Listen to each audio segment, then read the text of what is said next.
Boom, baby. We are live. Welcome to Interview with the Man. I am here with my great friend, Paul from Apex Mindset. And today we're going to talk about, does body count matter? But before we get going, you get going down to the masculineempowermentnetwork.com to get on the waiting list for the Masculine Empowerment Network launching on July 28th.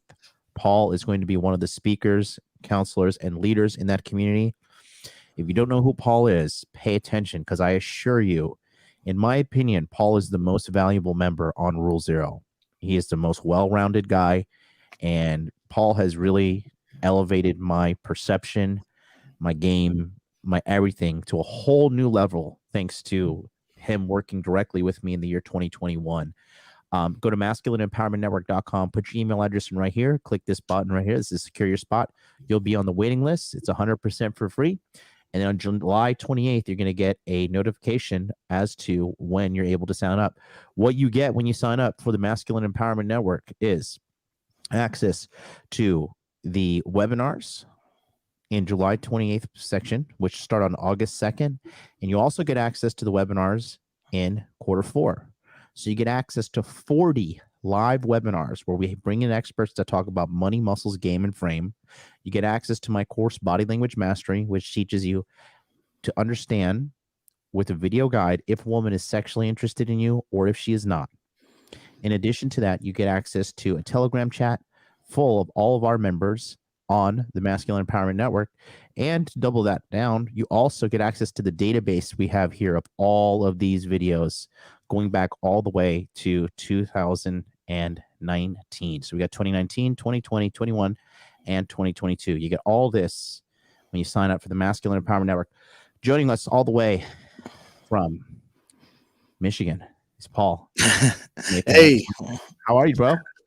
Good, man. That's quite the intro. Thanks, I appreciate it. It's true, doing though. Great. You know, it's true. You are, seriously, in my opinion.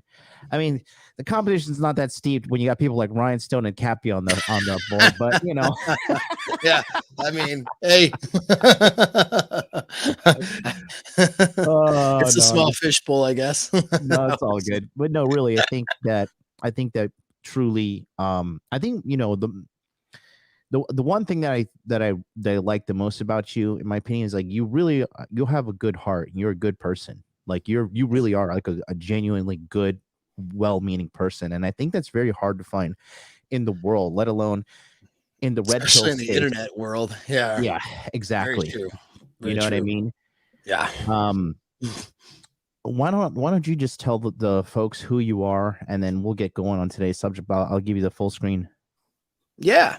Okay, well, you guys can go to apexmindset.net or just Apex Mindset on YouTube, which the YouTube thing really does help me out. The algorithms aren't very friendly to me. I'm not sure 100% why. I'm probably going to start another channel or two just for that reason, but you're going over there, checking things out, subscribing, all that does help.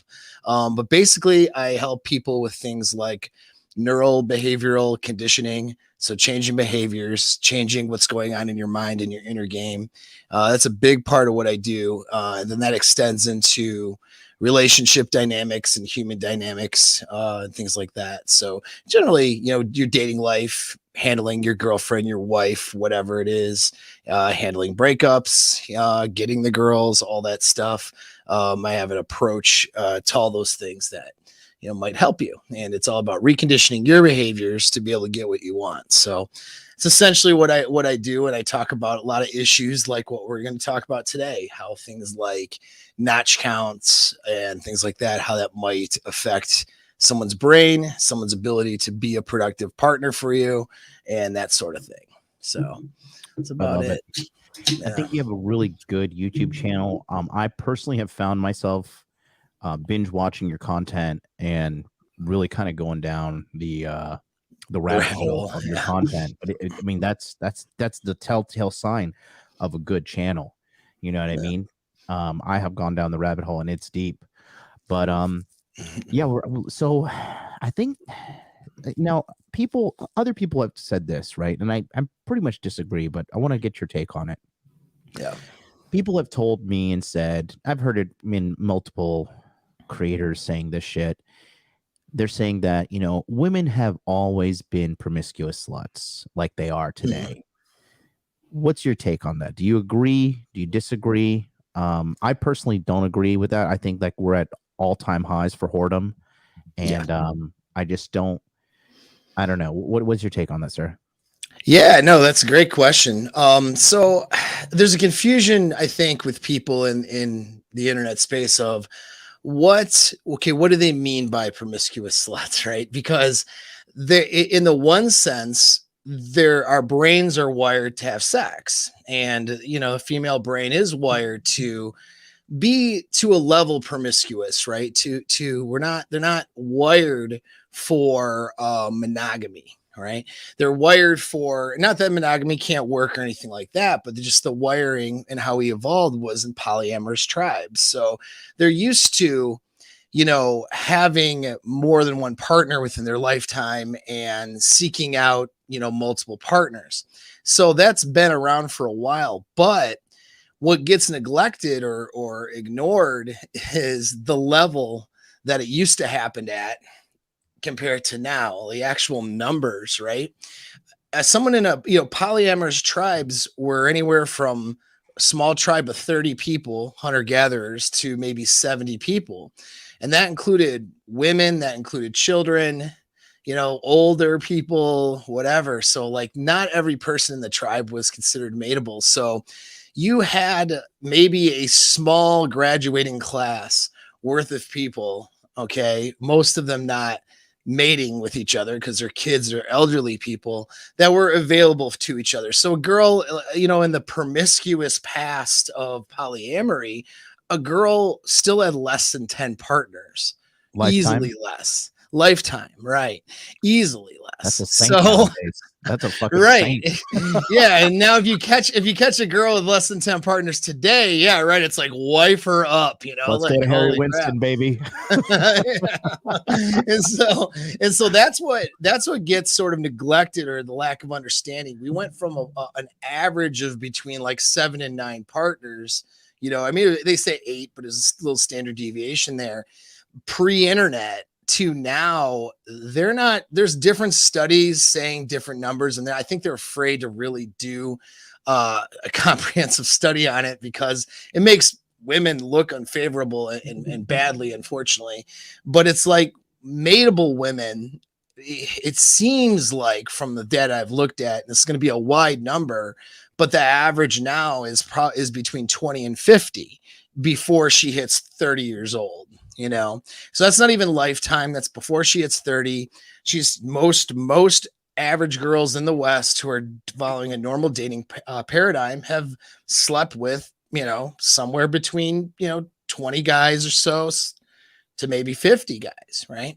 And so even like in some of the data they got from some of the notch count data, like they just shut it off before they even get to 20 because when they're looking at marriage success versus number of partners, they stop looking after like 16 or whatever it was. Like they just don't, because it's like the numbers are so high for divorce rates at that number.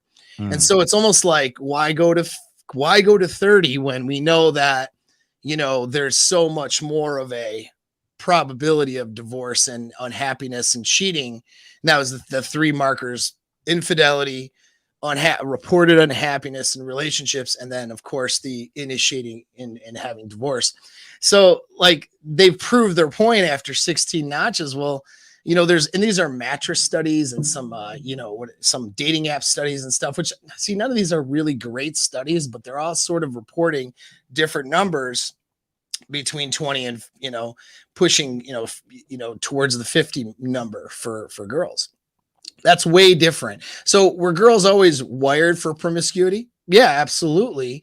But they didn't have the opportunity that they have today. Number one, in a global sexual marketplace with the internet. And number two, there were other social controls in place, right? There were always some social controls in place. And now those social controls have greatly been removed. Mm. And so, or a girl can shirk or go around them, because if she's on the internet meeting up with a dude or having vacation sex over here, doing this thing over there, she conceals her behavior from future partners, and she conceals her behavior from her social circles that wouldn't approve maybe or would judge her for that stuff. And so unfortunately women, well, women are greatly influenced by the social environment, and what Yeah. and how they look to the social environment for confirmation as to whether they're making good or bad decisions.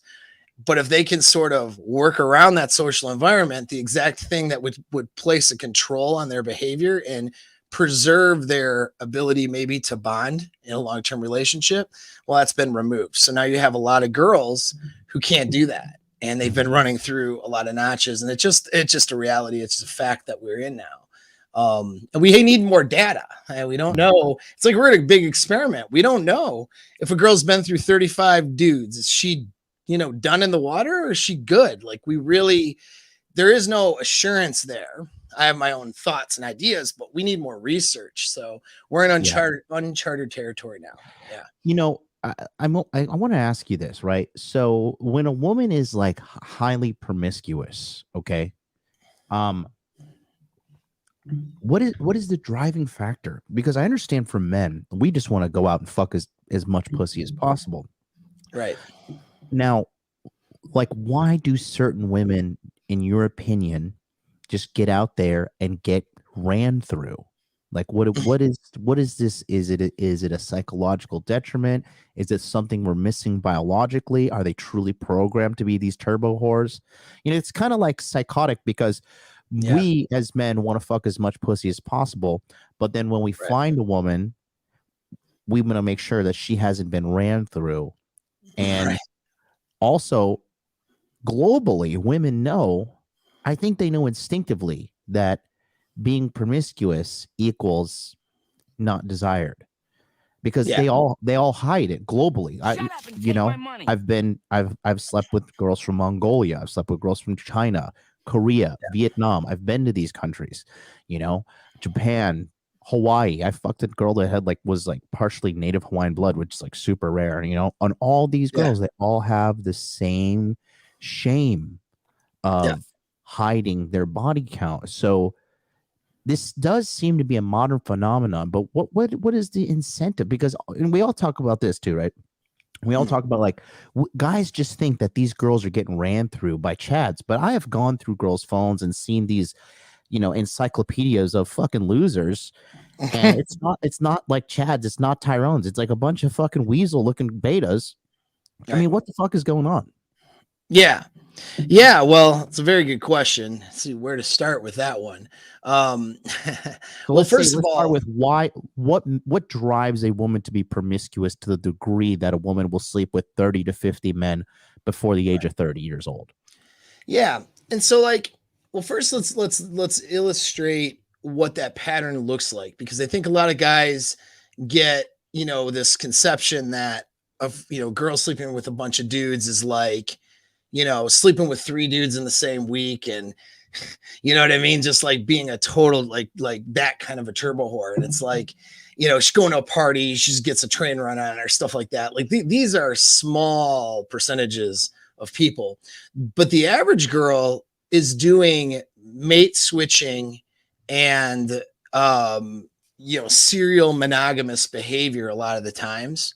So you got to look at it so let's just illustrate this. Average girl has sex for the first time when she's 15 years old. All right. So then usually she has a huge oxytocin attachment to that guy.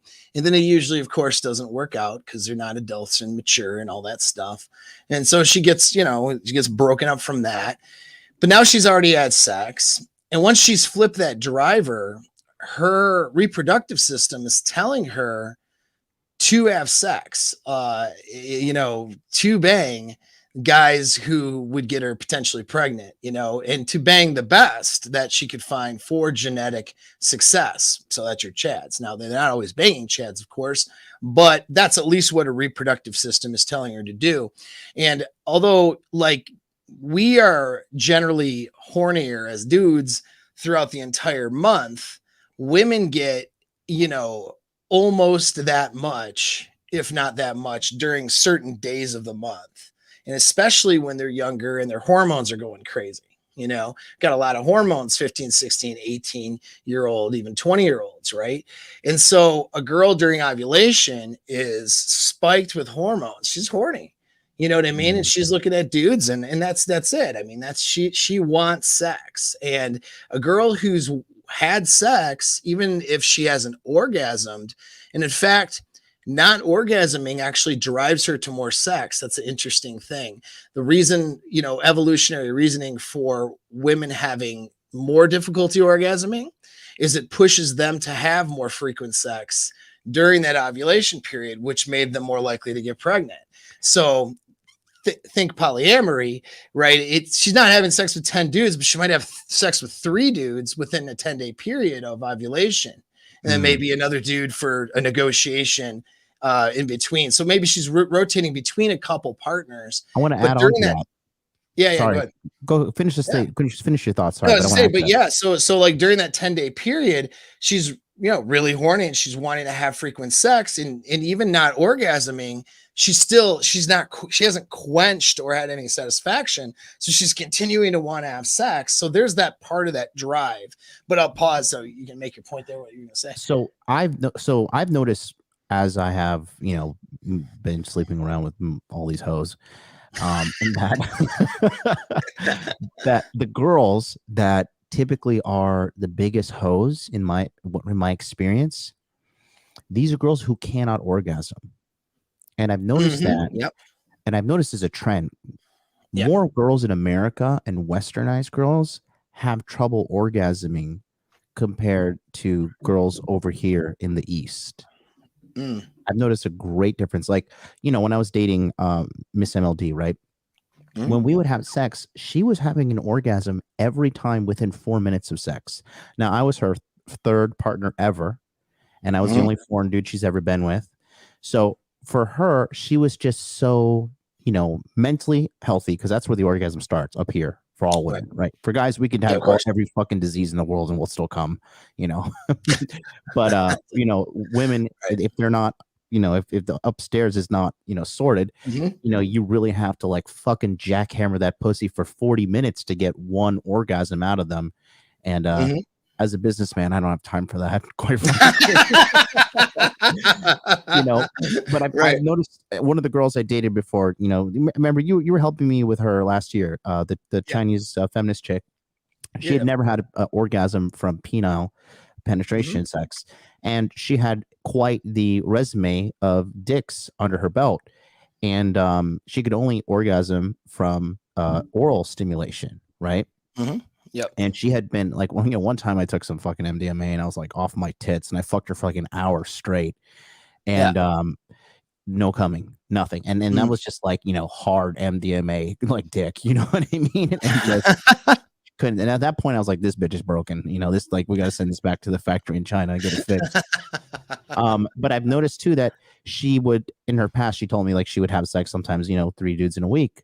And it must have been during that ovulation window. And due to her not being able to orgasm, she just kept on going out there, getting fucked, getting pumped, getting dumped, and essentially ruining herself in the process.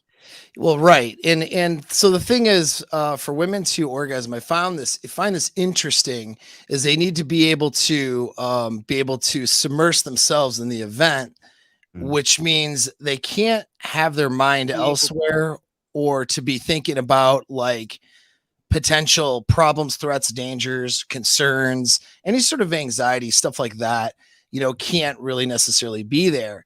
So they have to be able to be submersed or immersed in this sexual event in order to orgasm. And I just find that interesting, because women too, when they have sex with a dude, they are essentially making themselves vulnerable. Like a woman is vulnerable during the act of sex. She is being taken by a larger, stronger force that could, essentially hurt them if they wanted to, right? So like there's a level of being, open and trusting in a sexual experience, or closed and not trusting, which is where they defend themselves. And we see this in game or pickup. When a girl is open sexually, You know what I mean? She's open to more conversation and sexual banter. Maybe when she closes, what happens? All the defenses come up, the anti-slut defense and all that kind of stuff, right? And so you can look at that model. It's like women are either sexually open, sexually closed in some sense when they're dealing with a guy, because they're always balancing safety and danger with sexual or reproductive needs. And a girl who's having, going out and having, casual sex all the time, there's a sense of danger she has when she's doing it, and she's not able to feel free usually in the sexual experience to let that go. And to, having dominance over her and being able to overwhelm her with sensations, which is why like some training in BDSM and stuff does work well to break that seal for those girls who have difficulty. It causes them to be overwhelmed with sensations, so they have nothing else to do but open up sexually. You know what I mean? That's like, that ends up being their only option. They end up having to submit. But yeah, that nature of having to defend themselves, it causes them to not really receive the pleasure that they would want. Well, who are they going to open up to? A guy they trust, right? Yeah. So having a bunch of random sex with guys they don't trust is leading to they don't have as good of sex. And this is where guys get like super, from a practical aspect, guys listening, they get super concerned about this. And it's like, well, how could I be the best sexual experience with her? Look, if you can open her up and she trusts you and she's able to be immersed in the event, and then your sexual, skill is at least good enough, to, be there for a duration of time and to recognize what she's, her sensations and stuff. And she has a bunch of orgasms with you. I mean, that's a lot better than the short term, one night stand, slept with this guy after a music festival, bang this guy on vacation, all that bullshit. It's the sex she's having with you if she is able to open herself up and trust you. And trust doesn't mean I love you, you're the greatest, I want to serve you. No, trust means that you're the dominant alpha person that she feels safe with. If you're able to be that guy, like the sexual experience, you can sort of supersede all of that other bull stuff, all of their other experiences, just from a practical standpoint. But yeah, no, the lack of orgasm they may get to being able to have an orgasm, but it's like, it's hard for them to let go and to feel safe. And then if they can feel, here's the thing, if they can feel safe, they are actually able to condition or move themselves into feelings of safety with multiple random sexual experiences with random guys. Well, now they've ruined the protective nature of their reproductive, health and success. So now how good is that person in now a long-term relationship when she could get horny for a dude, have sex with that guy, be open? And this is what you run into with women with some mental issues, right? Like your borderlines and stuff like that. Yeah, the reason why the sex is so good because she has no protective measures, because she's, has a mental problem. And so she just opens herself up sexually to a stranger, like no big deal. But that has consequences too now, because now you're in a relationship. Where's the protective part of her reproductive success when she's supposed to be committed to a guy? She's ruined that. Protective in the sense she will protect it from giving it to anybody. Right. Well, because the act of sex is a riskier move on an evolutionary level for a woman. She could get pregnant with the wrong guy or get a disease more easily, but particularly getting pregnant with the wrong guy is an existential threat for a woman. And so, there's measures in place so that they don't get pregnant with the guy who's going to discard them and leave them in tow pregnant or with a kid and no resources, or the guy that is of lesser genetic or reproductive value. There's protective measures there that's the reason why they don't feel safe and can't orgasm, can't open up with a lot of these guys, is because of those protective measures. Well, if they defeat those, because we can do things with our brain. I mean, shit, I do that with clients all the time for productive reasons. We can sort of redirect our instincts and defeat some of these mechanisms, but it's not always productive to do that. If she defeats the mechanism of having that protective nature, well, then anytime she's horny, she's just going to go fucking, I don't know, go have an orgasm on a homeless guy, right? It'll that will kill her ability to have the oxytocin vasopressin attachment to whoever she's having sex with, and it'll kill her ability to that proclivity to protect herself from having that sexual investment from other guys. So she's going to be useless in a relationship where a commitment is required. You see this with porn actresses. I just want to mention. So porn actresses get in relationships post pornography, stuff like that. Something I've been looking at, but you'll notice the guys that get in relationships with are usually guys that are not the sexually attractive alpha type males. Usually they're like friendships. So the relations, because they've ruined the bonding mechanism with sex is no longer a bonding mechanism that can work for them. So when they get into a long-term relationship after like pornography, for example, it's basically a glorified friendship.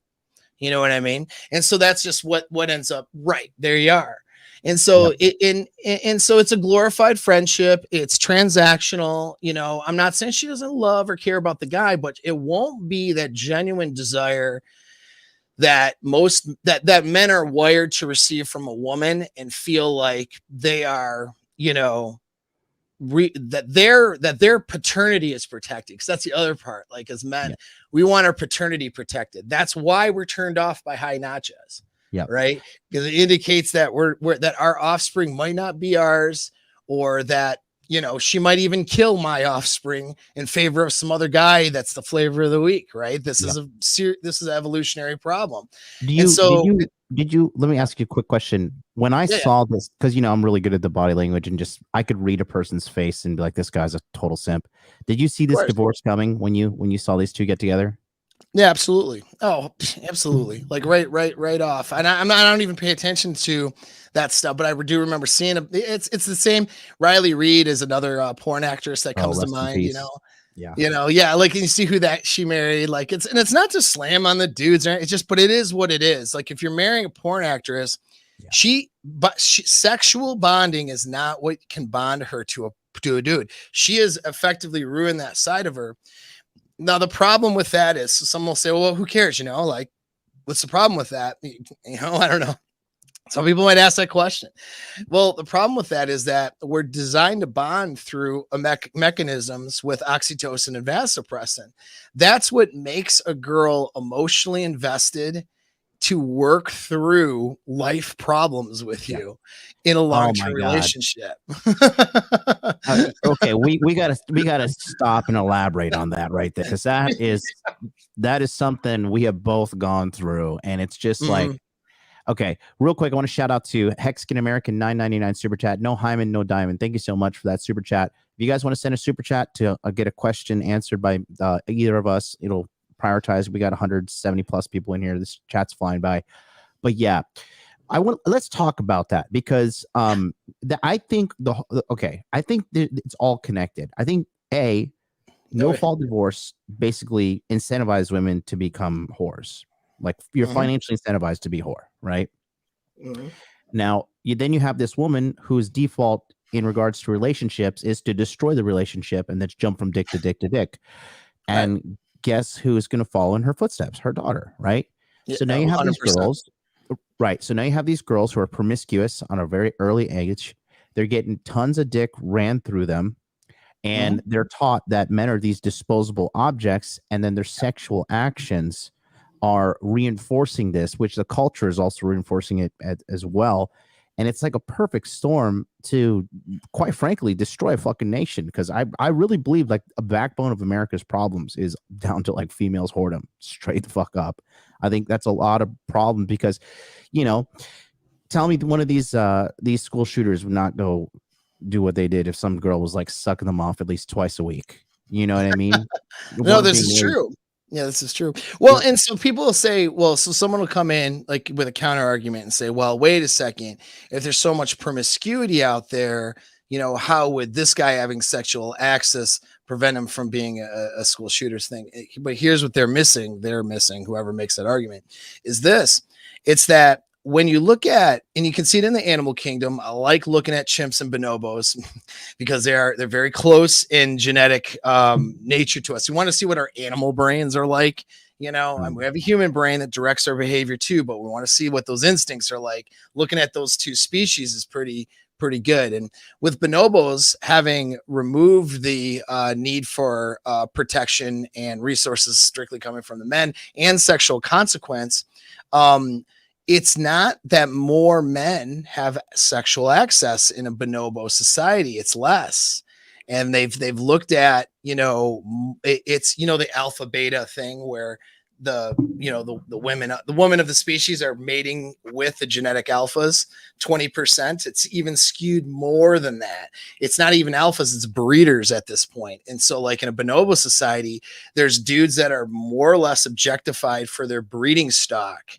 And then the rest don't have sexual access. And we see this in these societies where women are more promiscuous. And we see it in harem societies too, where more men are basically incels or forced into being involuntary celibates. And then when men don't have sexual access and reproductive value, it signals either self-selection, taking themselves out of the gene pool, or it signals violence in order to try to solve that problem.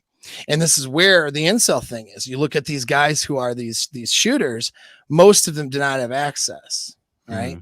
And so yes, women being more whores, well, they're being more whores with a subset of mateable guys. And then there's not, because if they're being less whores, then they wouldn't all be sleeping with certain guys that are popular or the drug dealer or the Chad. They would be preserving themselves sexually, which means that they would be more distributed, to the lower levels on the SMV. You know what I mean? That 4 couldn't just get on Tinder and bang an 8.5 and then not tell her future husband about it, right? Like that 4 on Tinder would have to shack up with a 4 or 5. Nowadays, the 4 or 5 guy can't get a girl at all. You see what I mean? Like, and then that 4 is eating pizza and talking about how there are no good men out there, and having drunk sex, after parties with guys that are way above her weight class, so to speak, way above her SMV. And so you end up with a distribution where, these lower dudes not only do they not have access, but it's like they have less of a chance of having access. You know what I mean? Like the lower SMV guys had at least a bigger chance pre-internet. And I would say, they actually do have more opportunities that they're not seeing, but it's not showing up statistically. So what I mean by that is I can take a guy who's a 4, he's working on his SMV, but I can get him to start getting laid on dating apps and going out and stuff because of the way the culture is now and how responsive it is. So it's like more possible, but most guys aren't calling you or me for coaching in this. Most guys are out there just whatever. So they just don't have the access. And then this is what you end up with. You end up with more violence and more extremist behavior, unfortunately. Yeah. So okay. So I want to go back to that, because in my history of what I've looked at, even average girls who've been like super sluts, like 30 body count and above, right? Yeah. When these girls are super sluts, talk about all my exes or what? Mine too. Well, not all mine. Sorry, I take that back. But the resume is not all chats. So that kind of like pokes a hole in what you just said there. Yeah. So I'm not trying to be argumentative, but I'm trying to understand. Yeah. Yeah. So their ovaries are telling them to, have sex with the Chads, but there's lots of reasons women have sex. So if you go look at Evolution of Desire, and David Buss, goes into all these reasons. And you look at A Billion Wicked Thoughts is another good. I like that research because it was looking at what women look at in porn and stuff and what they use. And the answer is like everything. Like women have sex for all sorts of and any reasons. You know what I mean? Like I joke around about drug dealer game because it's real. Yeah. I mean, a loser who smells bad could just have some drugs and chicks will just sleep with them. Cocaine. So like chick, I'm so dressed like a chicks, coke dealer. yeah, well, at least you're dealing coke, man. You're showing you got money, right? I mean, it's these dirty hippies, Dude, are I getting have laid seen it too. I was a party boy in UCF, and Yeah, yeah. sometimes there would be blow around, and what I would see, these girls, like I remember one time I was at a birthday party, we're doing some blow in the bathroom, right? Right. And this girl, remember this, she was this blonde white girl, and I was like yacked out of my mind, and she was there with me, and she wanted some blow, and I was like, yeah, well, you got to show me your tits and give me a kiss, bro. Less than 30 seconds, I was like, what up? Kissed me. She's like, let me get some blow. And I was just like, Yeah. wow, like No, my respect for women went through the roof, right. Oh, of course. No, well, because so women have opportunistic sex, even though their ovaries do drive them towards the chads. But see, and this is just like the polyamorous tribes as well. They during ovulation, they're driven towards, the best genetic option they can find, but they will have opportunistic sex within the tribe as well to maintain, let's say, resources or friendships or any of these things, right? And so like this is part of their drive as well, is to have set, and this is what Rollo talks about when he says transactional versus genuine desire, right? And so women will have transactional sex. It's just we've removed the controls again in place for why they shouldn't just roll through a bunch of notches, which makes them more susceptible to having more frequent transactional sex. Now, understand, like I'm talking about drives, but the drives are not clear in a girl's head or in anyone's head for that matter. Like we're not clear, like when somebody, let's say, crosses us or makes it, as a man crosses you or makes you feel disrespected, and you feel like an anger, like I want to just smash his head into a rock until I feel better. You don't have a clear logical, you can back off later and figure it out, right? With that part of your brain, but your brain in the moment is just responding emotionally based on also past experiences and triggers, and then based on instinctual drive. So when women are making mating decisions, they're not aware of what they're doing most of the time, and most of their decisions are terrible. If they weren't terrible, then they would meet the guy who was the best guy they could be with and go, I found him, I found the guy that's the dude, and I haven't had sex yet, but I'm glad I am super smart and of self-aware, and now he's the guy. So we get in the commitment. Now sex happens. And that doesn't happen, right? So if she even goes through a modest number of 10 dudes and then gets married, 9 dudes were a mistake, right? I mean, basically. I And know. so I'm laughing at our times. Yeah. yeah. Oh yeah. It's like, yeah. And so it's like, their decisions aren't necessarily good. They're driven by a lot of different things that sort of drive them into things. And also understand social conditioning plays a role too. So girls are confused as to who Chad is in a way anymore. Like, so like a local girl around here in Michigan, the area, will sleep with the guy that they would sleep with a lot of times will be a guy in a plaid shirt, has a very average job, is mostly out of shape, but has some genetic qualities. So he might be 6'1". He has a beard to make his jaw look square because he's got fat neck. And, he's just kind of a fat dad body. And then they'll sleep with that guy enthusiastically, thinking they want a prize because they've been socially conditioned to think that that's the contextual alpha. Now, then a guy like, all right, let's say a guy who looks like me, right? Just use yourself. You're a fucking good looking guy. Just do it. I step into the picture and they're normal dudes that they've slept with, where these types of guys, right? Or, fitting these different roles because they're trying to figure it out. But I go in and act like an actual alpha, right? And I'm in shape and I got a lot of things going for me. A lot of times they're confused, like their vagina's responding. And then their danger signals are going too, because they're like, oh shit, is this, why am I so nervous around this guy? They can't, like, they're not sure like what to do about that, right? Because being with an alpha that, could really sexually and mentally have a lot of control and power over you is intimidating for a girl. Mm-hmm. And so sometimes they'll blow themselves out and they'll be like, oh, I'm going to go sleep with the safe guy over here with the dad bod, I can't handle the anxiety. But so at any rate, it's they're making decisions all over the place. It's not like they're all going. So this is like where the internet world sort of doesn't understand how human behavior works. It's Right. like just because they have a drive to sleep with Chad, that doesn't mean they know who Chad is, number one, because there's a conditioned effect there, meaning what they grew up with and what they associate as an alpha. You know what I mean? And now we're so screwed up because there's such a lack of masculinity out there. So what they're going to associate as being a top tier man is maybe completely off to what, objectively is that way. And they're just sort of making decisions based on drives in the moment and emotional responses.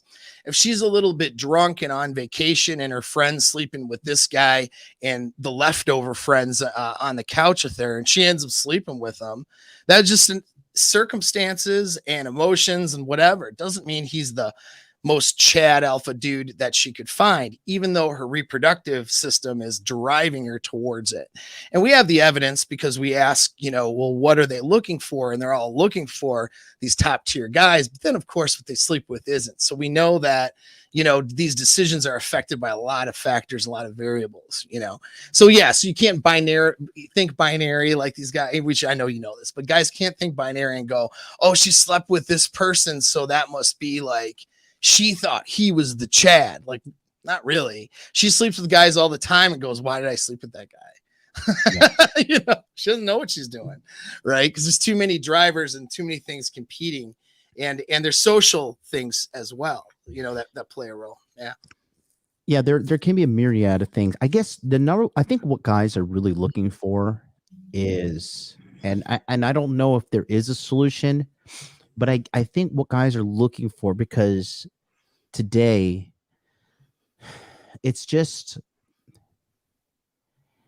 very hard to cultivate a loving relationship, in my opinion. Yep. Because the guys want to kind of slut proof their women.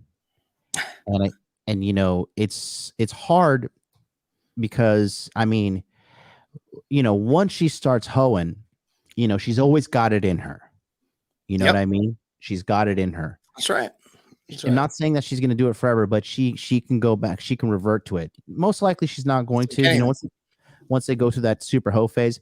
But I'm talking about the discarding. A lot of women, modern women, give up quickly on relationships. Yeah. And that's the biggest thing. So if anyone wants to, there's even a little bit more evidence out now when we start looking at oxytocin and vasopressin responses in the neurological system, but we can just set that stuff aside and just look at general behavioral conditioning. If she is having, let's say she's only had 2 or 3 boyfriends, she's 32 years old, but she's had sex with 30 people. All right.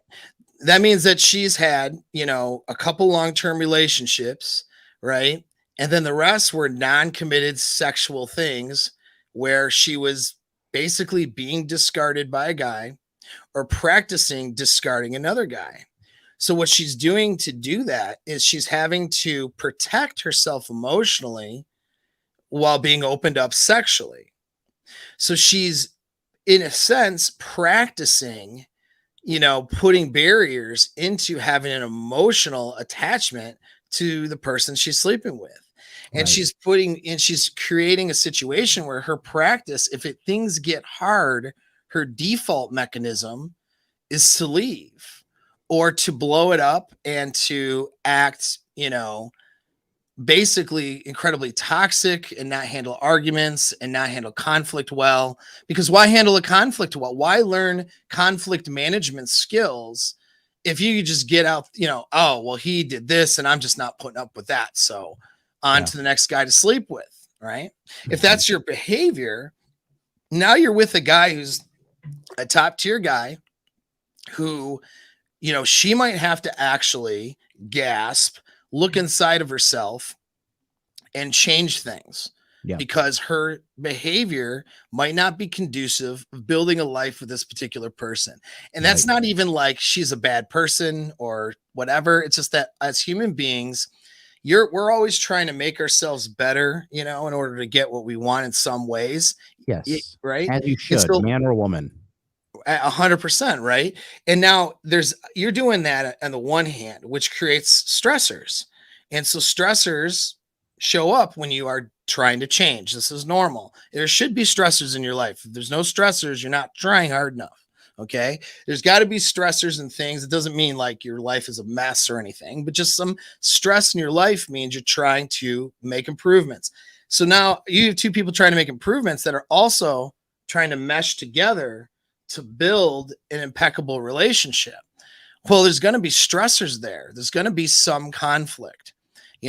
How she handles conflict, how she handles her emotions, and her long-term thinking, her ability to delay gratification. There's a big one.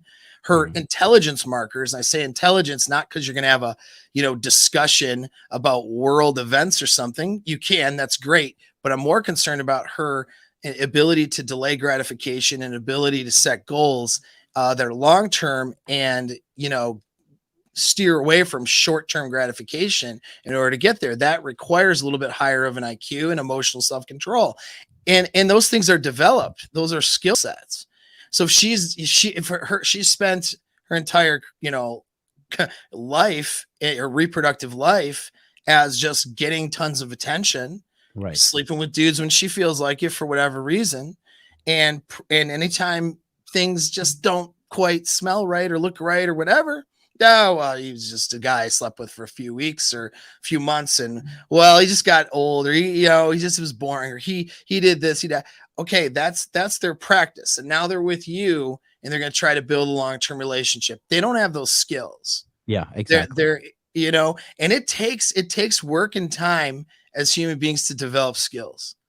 Like I was reading the Bible yesterday on my Sunday sermon, and it was so funny. Even in the Bible, and this was like an aha moment. It was in Proverbs, and it said, just by your conduct of being a good and faithful woman, that alone will persuade your man, your husband, to take care of you and love you more. And I had like a fucking moment yesterday because my ex, Miss LD, when I was dating her, I never ever did her wrong. I've cheated on her, but I'm talking about real wrong. You know what I mean? Like those other girls were just fucking whores. I genuinely loved her. I still love her to this day because she was just such a good woman. She never betrayed me. She never did anything wrong to me. She was just a solid, good chick. And I think a lot of women nowadays don't really understand how to be in a relationship. I think a vast majority of women, they are completely lost. And they default towards, I think I need to end this relationship. I think I need to end this marriage. I need to get a divorce. I'm like, oh yeah, you're gonna get out there and what you're gonna do? You're gonna fucking shove a couple more dicks in you and hope for the best. It doesn't work like that. This right here too, I think this opinion is coming from a girl, and I think this girl is more so projection than this is actually real. But some girls will sabotage the relationship because of fear of intimacy, but not a majority. I think this is more of a. Well, let's look at that. Let's unpack that though, right? So fear of intimacy, right? Why are you afraid? You see what I mean? So if you're putting yourself, right, you're putting yourself in positions with guys you're attracted to that you don't trust, and those guys are treating you like you're disposable, well, of course you're going to fear intimacy. If I'm putting myself, I've done this in a sense. I've gone for the toxic women who are going to throw, sex at me, of course, and then they're going to create situations where I can't be emotionally safe with them. What do you think is going to happen now when I get into my relationship with a good chick that's capable and not like that? I'm going to now put a bunch of barriers and treat her like she's a toxic chick when she isn't. And it's going to cause me maybe a breakup. It's going to cause me maybe a problem. And so, that happens, what she says there, but like, you got to ask yourself, why does that happen? And girls are so quick to go, well, because guys are blah. Okay, listen. You don't get anywhere by looking at things you can't control, which is other people. Look at what you can control, which is yourself. And ask yourself why you're opening your legs up for dudes who don't make you feel safe, or who are going to dupe you into, feeling safe, which is usually your own mental gymnastics anyway, and then later on discard you. There's signs ahead of time for that, right? You can figure that out. You're not stupid, right? My favorite part is when they come back, Yeah. After they buck. Have you ever seen Avengers Endgame right here with this quote by Thanos? No, I haven't. You know me, I don't watch anything. But here, I'll play it again. Listen to what he says. You could not live with your own failure. Where did that bring you? Back to me. That's really funny. Oh. Yeah, that's about right. Well, that happens a lot though too, because they go back out into the marketplace thinking they're going to find something better. They think that the safer or the different or whatever situation is going to be better than working on the problems that showed up in the relationship that they were in. Well, a lot of times the problems that showed up on the relationship within that they were in, they either, if they didn't cause it, they participated in it and were a serious factor in it. Listen, listen. I gotta pump the brakes on that one. A lot of these bitches have lost their fucking mind when they think that they're not the cause of the problems in the relationship. Oh, well, sure. They're but it's a there's a give and take there. Like the guy might respond to her in a way that's not good, and then she goes, "Oh, see the way he responded to me." She doesn't see it.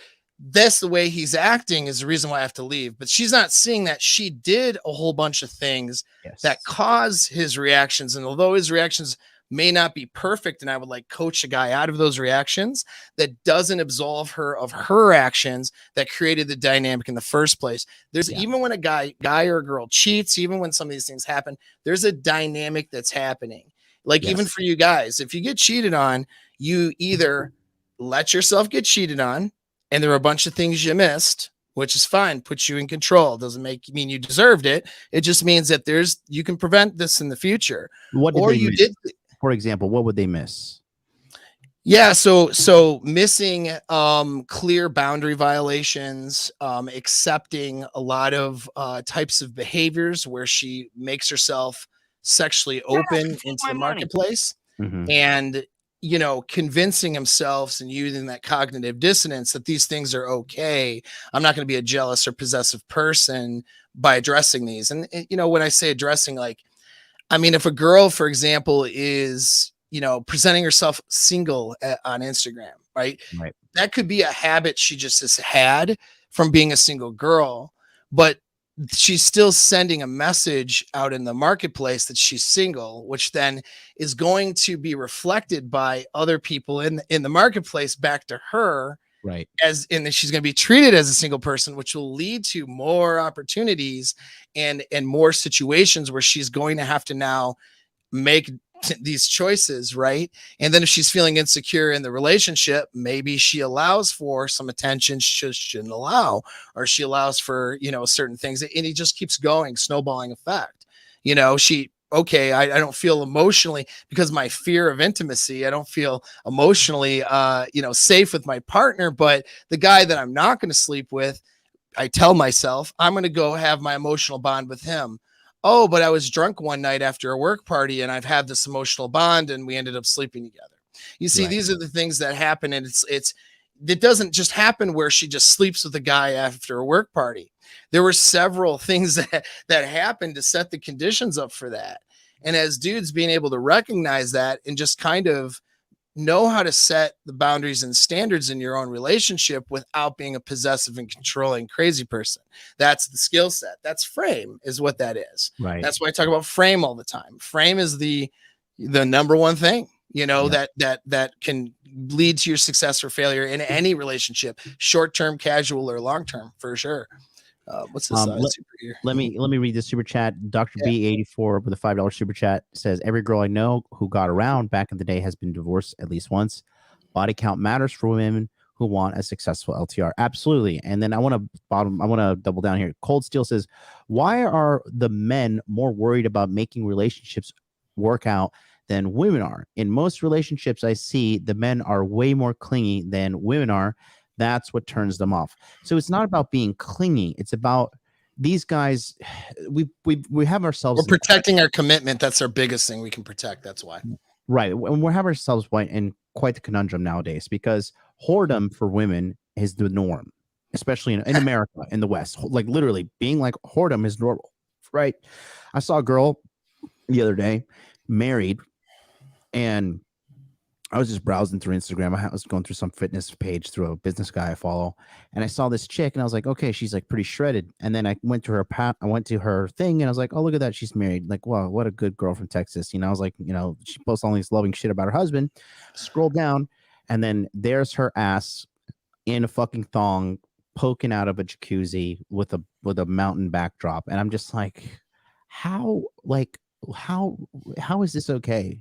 How does this husband have no fucking dignity? Be like, bitch, what are you doing? Put your ass away. Do you need fake imaginary internet points that bad? And it's a protection mechanism, because the thing is this too. You don't know, as a woman, you don't know what kind of men are looking at you on the other side of Instagram, who's stalking your profile, who's fucking seeing where you're geotagging shit, and you're posting pictures of your ass. Men are psychotic out there. So it's guys have to be more protective, because in addition to that, men have more to lose to top it off. If you were for some reason to get married in the United States, your life is on the line, literally your financial life, your actual life. If you default on child support payments and don't pay them, and this woman at the fucking flick of a switch can literally turn you into a financial slave. And I think that's why guys are so just like, yo, what the fuck? Like, what are you doing? And I think it's natural for guys, but then they're shamed by society, and then women will just fuck off and leave because they have this false abundance mindset.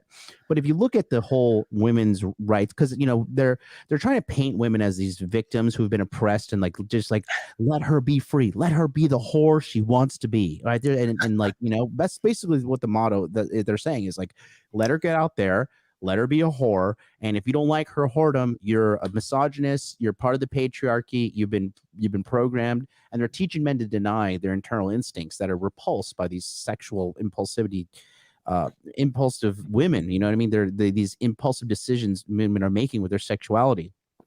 So you have that going through every single guy's head, and no wonder these dudes are going fucking insane, because it's not normal and it's not sustainable. I don't think people realize it's not sustainable. The West is circling the fucking drain, and the East is rising. And in the East, they're still just like, no, bitch, can't be doing that. Like, you dress properly. Don't put a picture of your ass on fucking Instagram for the whole world to see, because you're empty inside. You know what I mean? In China, they're banned feminism. Feminism is fucking banned off of all the main websites. Imagine, like, in America, they're like Instagram, Twitter, fucking TikTok, feminism is banned. That's the norm over there in China. And so there's just so much shit happening with the culture. Western culture is absolutely circling the drain. And when you look back to the root cause of it, it's going back to just women run wild. And then now they're saying, like, oh, well, let's do this slut walk and let's do all this bullshit. And then, okay, so let's play devil's advocate. Okay, let women run wild, be the whores they're supposed to be, right? Okay, then why is women's happiness plummeting? Why do the people with the most student loan debt are women? Why are the people with the most credit card debt women? Why are the people with the most psychological mental disorders women? Why are the people addicted to most fucking prescription drugs, legally and illegally, women? Why is alcoholism in women going up? Why is suicide rates in women going up, which is one of the lowest indicators ever, because women barely kill themselves, but even that metric is going up. Why is female happiness consistently plummeting? Right. It's probably somehow the men's fault. And that's the narrative. Sure. Yeah. And all these things just a complete fucking coincidence. I thought because the narrative is not equality. The narrative is female superiority. If these bitches are so great, then why aren't they dwarfing us in the stock market? Where are the females leading the cryptocurrency revolution? Where are the females going to Mars? You know what I mean? Where are the females in the front line of battles? They're non-existent, because it's all a fucking lie. It's clown world, and the people are supposed to believe it. And that's why a lot of these guys are just checking out. It's like, fuck it, I'm gonna jerk off, I'm gonna play video games and eat Doritos and YOLO. Let's do this shit, Yeah. How to get that off my chest? Well, it's definitely a fucking mess. I mean, of course, none of that. The more of a mess it is out there, though, the more opportunity there is for those who aren't a mess. Yeah. Think about that too. Even like you know how to print money. Mhm. You know what to do. If we had an incredibly stable economy and situation where oligarchies ran all the money, you'd have a lot less opportunities. You know what I mean? Mhm. And so there's opportunity with everybody else's failures. There's opportunity when other people are not doing the things that they could be doing to be successful. That actually creates more opportunity. Well, it's the same with women, in relationships. You can get a ton of women nowadays, even and have more access than ever before to having better experiences. And in some ways, even better women, even though you have to weed through a lot more bullshit to get there. But the numbers have increased. You're no longer in your coal mining town in Utah with like, 3 women, one has a bum leg, the other's missing a tooth, and they're all a little bit, and then they all come from alcoholic families, and that's your choices now for a wife. Like, you know what I mean? Or the back in the cowboy days where, guy to girl ratio in certain areas, you basically had to go to a brothel, you have now access. You have a lot more women who are not capable of pair bonding for sure, but you have a lot more access to more opportunities with women than ever before. And it's not so hard to be a guy that appears and looks to be her, a genetic alpha for her. It's really not that hard anymore. That the bar is a lot lower considering what everybody else is doing. So with everybody's fucking failures, that leaves you guys who are listening a ton of opportunity. And so instead of going, it sucks out there, women are crap, and I'm 5'6", so I'll never get any. No, dude, like, no. Now you have way more opportunity actually than you to be the contextual alpha and to have much better experiences than your parents and grandparents and so on, And to top it off, right? I mean, to be honest with you, even if you are 5'6", dude, there's like they got surgeries for everything. There's a place you can go to in Turkey when they can like surgically break your legs and make you 3 to 6 inches taller. Yeah, I just think that learning a little game and being 5'6" stud is way better idea. I'm just saying there are options. All I'm saying there is are there are options. options. I mean, There are a lot of options. for me, like I said, I know I'm beating a dead horse when I say this, but I'm gonna beat it till the fucking thing is dead. I came from like abject poverty, and I clawed my way up to the top. Okay, Right. so anybody who says if there's a will, there's a way, and if you don't want to do it, just admit it, but don't sit around and bitch about it. You know what I mean? And Right. I think the people kind of missed the greatest fucking indicator. Like, dude, you're 5'6". That means somebody that was 5'6" had sex.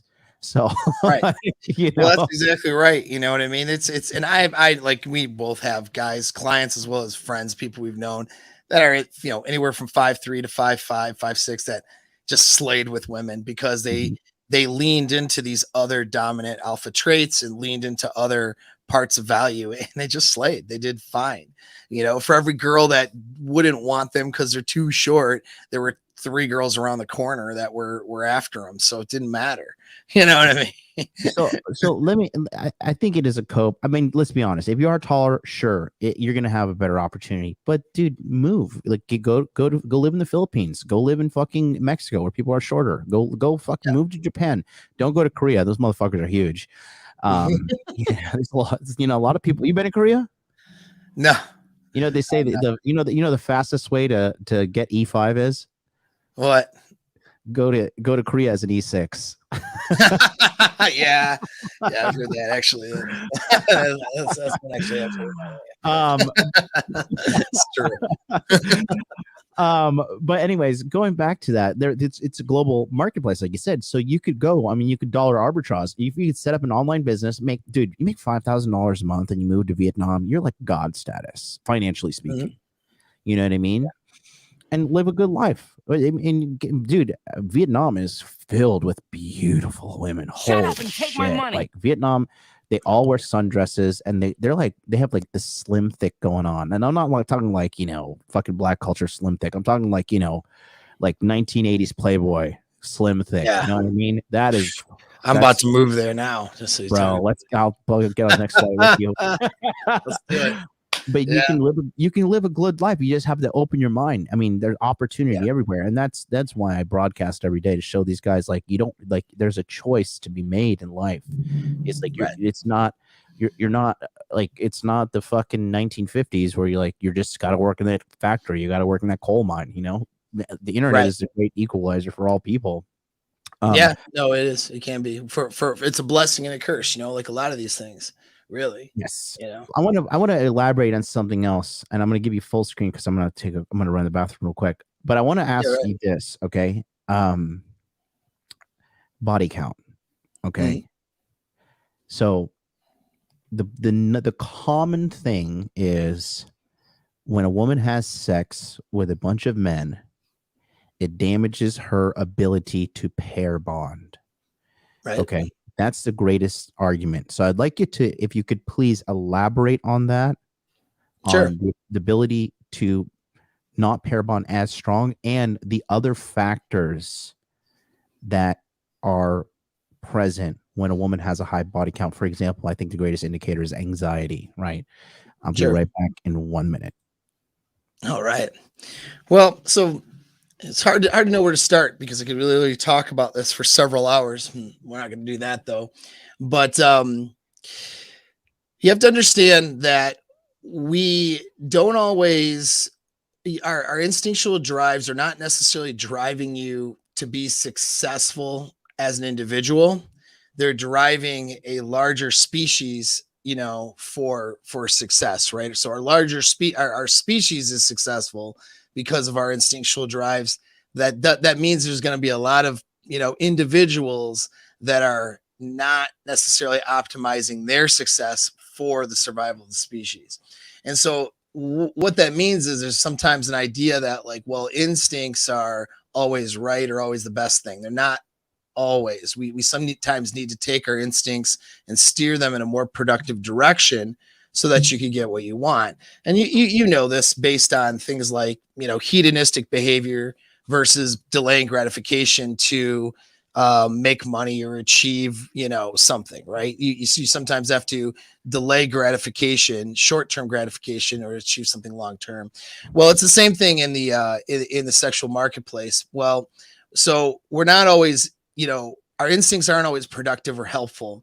So our instincts are designed for us to have the most amount of babies that survive, which means a diverse amount of babies with multiple partners potentially, and having that process start at a young age. And since people died fairly early back in our evolutionary past, or at least the risk of death was much higher. Like, yes, you could live to be 80, but, you know, ordinarily you got killed because you stepped on a sharp stick and then it got infected and you died at 30, 35 years old or something. Right. And so because of that risk, of that impending risk, and also risk of infanticide, so the biggest death rate was amongst babies. That means that having a variety of babies with multiple people was securing our reproductive success for most of our history. So we're not fitting together in this peaceful, harmonious state as men and women. We want that. We want to actualize that. We always want things that are above, that are a higher standard than what our instincts are. And that's a good thing. This is why people become billionaires. This is why people invent stuff. I mean, we want to actualize things that are beyond our instincts, right? Because our instincts are designed really to give us short-term gratification and long-term failure most of the time. And so in the sexual marketplace, I mean, that's what we're designed for. And so women, they're designed to have divisive relationships with men. They're designed to blow relationships up every few years. They're designed to bond, and also to have instability within that bond. And they're designed to sleep with multiple people. So they're that way by design. So we have to do things to redirect our behavior. And so now understanding that, we want to look at genetics. So you got epigenetics is the environmental stimulus to stimulate a genetic drive. So I have two drives. It's like a woman. She has two things, like a couple drives going on. One is to have the pair bonding with the guy that she sees as the best guy for her own reproductive success and security. So that's all the oxytocin pair bonding stuff, right? And I say pair bonding, it's just all it's referring to is just the neurochemicals that causes her to fall in love with somebody, okay? And then the other side of it is, though, she wants to have variety of partners to secure success of offspring. So she's got one drive to be polyamorous, have a variety of partners, and another drive that stimulates loving, bonding, and being with somebody. So those two drives, they compete with each other. So which one wins? Well, the one that you environmentally stimulate. Mm-hmm. So if a girl is let's say she comes from a church background and has a strong family, and she, staves off sexual partnership until she has emotions there. And then after that, she practices having emotions and having bond with people that she has sex with. This is going to keep her notches lower. And her practice by the time she gets to you is to have bonded feelings with the sexual relationship.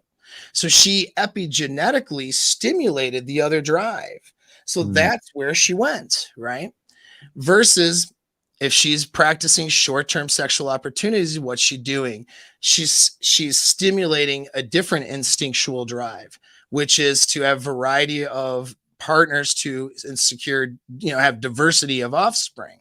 And so you kind of get what you feed. There's that little thing. Well, that's true with the way our brain's designed. You rewire your brain based on your behaviors, which are based on these genetic instinctual drivers. Here's a quick example for anyone who didn't understand that example. Like, you could have a kid who's has the possibility of becoming a pro NBA basketball player, like all the genetics. But what happens if he sits on the couch, eats bad food and plays video games from, young age up to 18, 19 years old? He won't stimulate the genetics to be an NBA star. He could try to get in shape later in life and try to, and he might be good at pickup basketball, something, but he's never going to be pro. He'll never reach that genetic potential he could have reached because he had a window of time to stimulate epigenetically, meaning the environment stimulates those genetics to be the best he could be in that area. And so that's kind of how it works. Like, women are stimulating at young ages and ages where they should be learning how to bond with someone else sexually. They're stimulating the other thing. And now they're going to try to turn around later and now have a productive long-term relationship because that suits, their reproductive goal now that they're 30, 31, 32. Well, guess what? You've been practicing and rewiring your brain this entire time to do this other thing. And that, I'm not saying it's a death sentence, but for most people, they're just not going to be capable. I was saying most, a lot of, because I don't know if it's most or not. We don't have enough data. I know that for a lot of women, though, reasonably speaking, they're just not going to change. They're not going to fix it because people they don't change. They don't have the ability to. Now, some though will, and I can explain how to do that. But anyway, I'm just going to add some data to what you just said to back it up. I know a girl that I was dating before, and this was years ago. And, to this day, I still see her behavior, and she's still insufferable. She still doesn't learn. And now, I think she's in her late 40s, and she's like, I'm still going to find the one. Every guy I meet is just so difficult. I'm like, bitch, you're 48 and you're single. The only common factor here is you. And she believes that she is the victim. She, in her heart of hearts, she believes it. I'm like, this bitch is fucked. And trying to rationalize and reason with this kind of person, it's a waste of your time. She is gone. She's completely gone. Right. Well, she is, and that's the problem. Is like it's your reasoning is off. It's really difficult. I mean, I have to do this with people in sessions and using, activities to try to stimulate the brain to separate a conscious, perspective versus from their unconscious and instinctual parts of their mind. Like this is like all the things, whether it's a hypnotherapy thing or EMDR or certain just activities and ways of asking questions and asking creative questions to get them to separate and jump into the logical mind and breath work, like all this stuff. It's so that they can objectively view and have self-awareness is really what it is. Objectively view what's going on in their instincts and in their unconscious mind and in their emotions. Because most of the time people are making decisions that are driven by these other things, and they're logically justifying the decisions they're making. Something feels a certain way because the stimulus in the environment told them this, their instincts are reacting, and so they are going to make this decision now. But really, they don't even understand or see that the decision they're making is a product of these other things. And that so they're actually not objective at all. Like looking at anxiety, for example. Anxiety is something that's designed to keep you from danger. So it's very effective at that because it gets you a negative confirmation bias. So you look for all the things that could possibly be stimulating that anxiety, make that true in your head, and then you fight against it, or you try to avoid it, or you try to do all these things to make those things not happen. But it's not objective at all. It keeps you out of danger because short-term, emotions will cause reactions that will keep you out of, you don't have time to sit there if you're being chased by a predator to analyze if, the situation and whatever. But it's just, it's a reaction, right? And so separating those reactions from our self-awareness. And so this 48-year-old woman, she doesn't know how to do that. And it takes the sad part is it takes probably, I'm guessing, probably a level of IQ to do that too. She still thinks she can have a baby too. She still thinks having a baby's on the cards. Right. So this is a person who's just not in reality, because see, her emotions, right, tell her all these things. Her emotions and her instincts is to have babies, even though she's 48. All these things in her unconscious mind. She reads some story about some lady who had a baby once when she was 48 or something. That baby's gonna have one arm, bro. Right. Yeah. It's just like, so it's all of this, confirmation bias into her, what feels right to her. But what feels right to her is absolute bullshit. And we see this all the time, with all our behaviors. It's actually the biggest, one of the biggest things that you'll always work on. But it's the biggest victory you can have over yourself is self-awareness. We all do things that create these outcomes, and we're not even aware of the things that we're doing that create the outcomes. We're like, God, I fucking fucked this thing up. You might be able to identify one or two things, but there's probably like 10 or 20 other things that are smaller that you just don't even see it, and now that you coaching guys, because you'll see it, because you're on the other side, you'll be like, dude, like this, and this is what's leading you to that. And they're like, you'll tell them, and it's like, oh yeah, but blah, blah, blah, blah, blah. And then they'll focus on whatever thing that their emotions are stimulating them to focus on. They're missing. You'll tell them, you give them a list, and they'll miss everything they just fucking said. And you got to say, hey, hold on. I just said fucking this and that, well, yeah, no, I know. No, you fucking don't know. You know what I mean? Because if you knew, you wouldn't just breeze over it and talk about, I don't know, how she made you feel at work or some shit, like whatever, And so like, it's the biggest struggle, and women are challenged with that because of the way that their brain processes information. I'm not saying it's impossible for them, but it's a challenge. And, the way to change it, the best thing that they could ever run across is an alpha male with frame.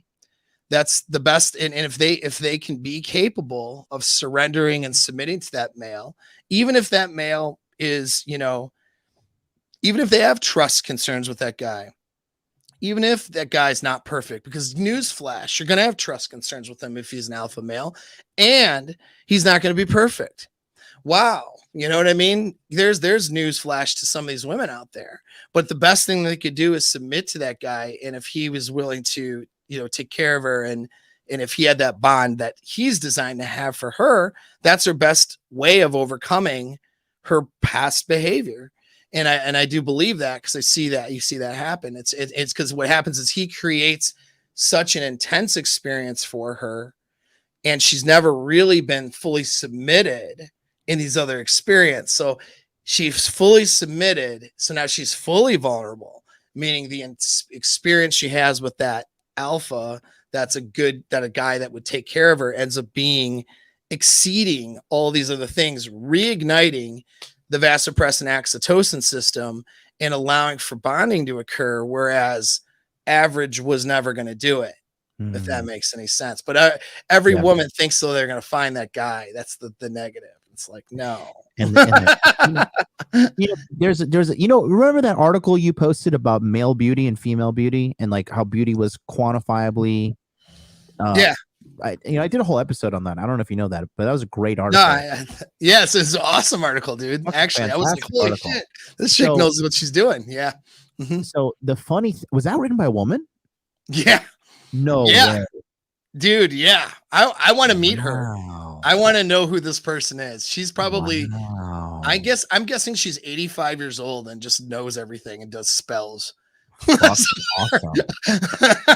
Yeah, she's like not a normal person. Rub your crystals on me, Granny. Yeah, you know what I mean? She's just like doing incantations out in the woods and fucking So I will, it's funny, right? So during that article, they did what men want with breast size, right? A cup, B cup, C cup, D cup, and E, like the colossal tits. The tits, like, have you ever been with a girl with like really big tits? You've been smothered by them. It's a great feeling. But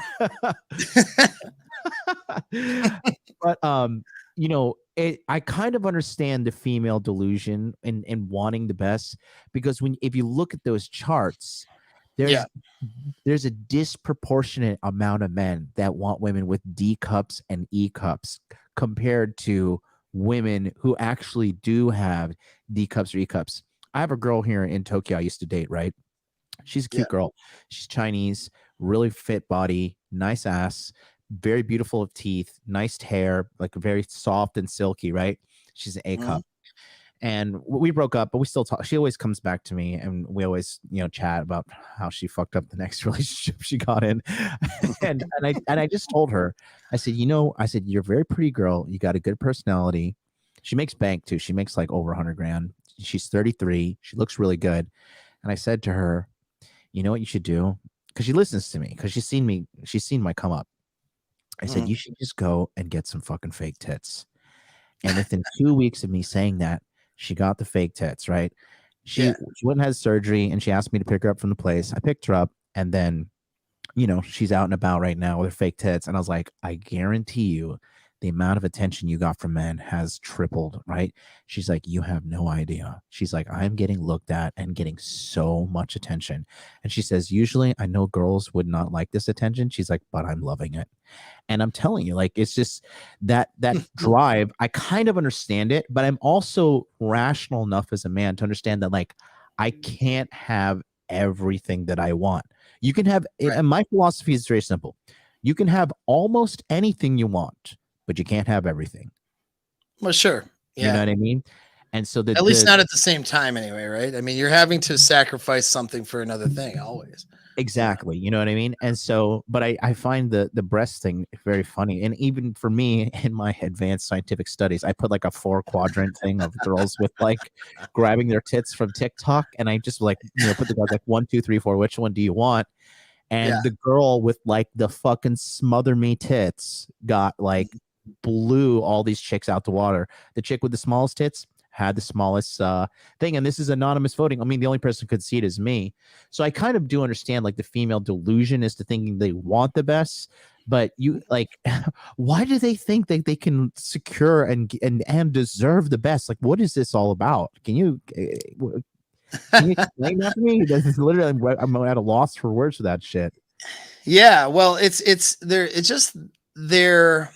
we'll do a couple things here. Like, so first of all, it's like, so women, their mating strategy is to put themselves out there, collect as much attention as they can from the sexual marketplace, and then from there select a mate, right? So let's look at this. I don't want a girl with E-size tits necessarily. All right. I don't. I mean, nice tits. I'm good with a D cup. I'm good with even a C cup on the right girl. I'm good with any cup, though, to be honest. I'm not that discretionary with it. I just like hot women. But I've been polluted by a lot of women, so that's me, right? But the average guy, the E-cup girl comes in, what happens? She walks into a room or she's on the internet. She gets more attention than the one who has, let's say, a C-cup. Well, if she just invites and opens herself up to any of these guys with attention, that sex could be available, what's going to happen? Sex, right? Right. She can just have sex with pretty much any available guy that she gains attention from. So her currency is attention, because the more attention she can gather, it's not like her convincing a guy to bang her isn't the hurdle to overcome. Yeah. The hurdle for her is to get his attention over the other girls. And so this is why doing more extreme things for beauty ends up being a drive, even though they're actually less attractive a lot of times, in my opinion. Girls got a lot of plastic surgery, like gigantic lips and like all this stuff going on where it's evident that she's got a lot of work done. To me, is not as attractive as someone else, but guess what? She'll get more attention in the marketplace. Therefore, she'll have more options, you see? And so, because guys will sort of bang anything, and then once they start banging, when they're wrapped up in that girl now, like it's easier. Whereas, see, for us guys, we can attract all the attention we want. We have to now get the girl too, though. Right. I could walk in with a goofy hat on or something and look like an idiot and make weird noises. I'll get everyone's attention, but I'm not necessarily going to have those girls want to have sex with me, right? Like I have to, seduce the girl to a degree because she has all of the options. And so yeah, so just a little bit differences in how their mating strategy is. We're more, I say like we're more snipers and they're more like, airstrike or something, or like mortar, like they're just blowing up large areas, getting like lots of attention, then selecting from there. Or we're trying to find, our, who's going to be responsive to us and who we like. And, we're more sniping out a little bit. But anyway, that's they think that they can have the best. It's just that's what they want. And the problem is the more attention they get, the more attention that they get, the more proof in their minds that they have that they can have the best. And so here's where they really screw themselves up, actually, is because their strategy is to gain all the attention, pick the best. Right. But the problem is all the attention gives them the false confidence to think that they can do better than they can do. And so this is where the dichotomy is, where they screw themselves up. So a girl can, get addicted, let's say, to Instagram attention. And so then she thinks she can hook up with millionaire billionaires, but really she's not. She's just an average hoe that he'll have over for a weekend, but will never do anything because she doesn't have anything else to offer. Right. But in her false sense of security, though, because of the vast amount of attention, she thinks, oh, with all these options, I have access to the top tier men, maybe for a weekend, but she doesn't have, if she doesn't bring anything else to the table to that top tier man, that's about all. He's an accessory on his boat. He's an accessory to the party. He's an accessory that weekend. And then she's back down into her one-room apartment trying to post shit on OnlyFans, right? So and we've all fucked that girl that we know we would never. Dude, like if a girl gets seen in public with me, it's like you won a prize. Yeah, right. There's some straight to my house bangs. We've all done it. You know what I mean? But I think they think it's more so hubris in Western culture, because it is. Like, for example, I went to a club in Korea in 2014, right? And I remember going to the club and I just seen like every girl in there was like a 7 or above. And I was like, yo, like, where are the fat bitches? Like, where are the ugly girls? And my buddy was like, well, in Korea, like, fat girls know they're fat and they're ashamed for it, so they stay home. And I was like, fuck yeah. Fuck, damn it. This is a great place to be, But it's the hubris over in America where they're like, I'm fucking 400 pounds and I'm sexy and like, I'm hot shit. I'm curvy. Like, no, bitch, you are walking diabetes. But they get piped down by dudes in secret, and then they think that they got some sort of value, and they really don't. It's delusion, and it's really this is why the backbone of my message is not chase pussy, but it's money, muscles, game, frame, right? simply because as a man, if you continuously just put in the work and take care of the core four, you're going to have the last laugh, and you're not even going to want to have it, but you'll just be like for me now, like when I look at my old friends and fat bitches or women who rejected me in the past that are now fat, I look at them and I'm like, wow, like I almost feel sorry for them, at this point. yeah. I'm like, what a poor little thing, but Right. then instead of like sitting around and like, pining for vengeance, it's 20 guys that may be watching, just, it's really in your best benefit to take the energy and the knowledge you have and apply it to yourself. So I want to turn switch gears here. So Paul, you're obviously a member in the Masculine Empowerment Network. And I'm going to be bringing on a series of people. You're one of the first guests this month, and then King Dre's tomorrow, and then we got Mateo coming from Attraction Japan on Thursday. I got a series of questions that I'm going to ask all these guys. And I want to start with you because I want to add a little humanity to you because, you're obviously an authority figure. You're really smart. You're very knowledgeable. You've been helping thousands of men across the globe. So I got a couple of things I want to ask you. So first things first, which we've covered in great detail, but I want to just ask you and just give me a summarized answer for you. Number one, does body count matter for you and why?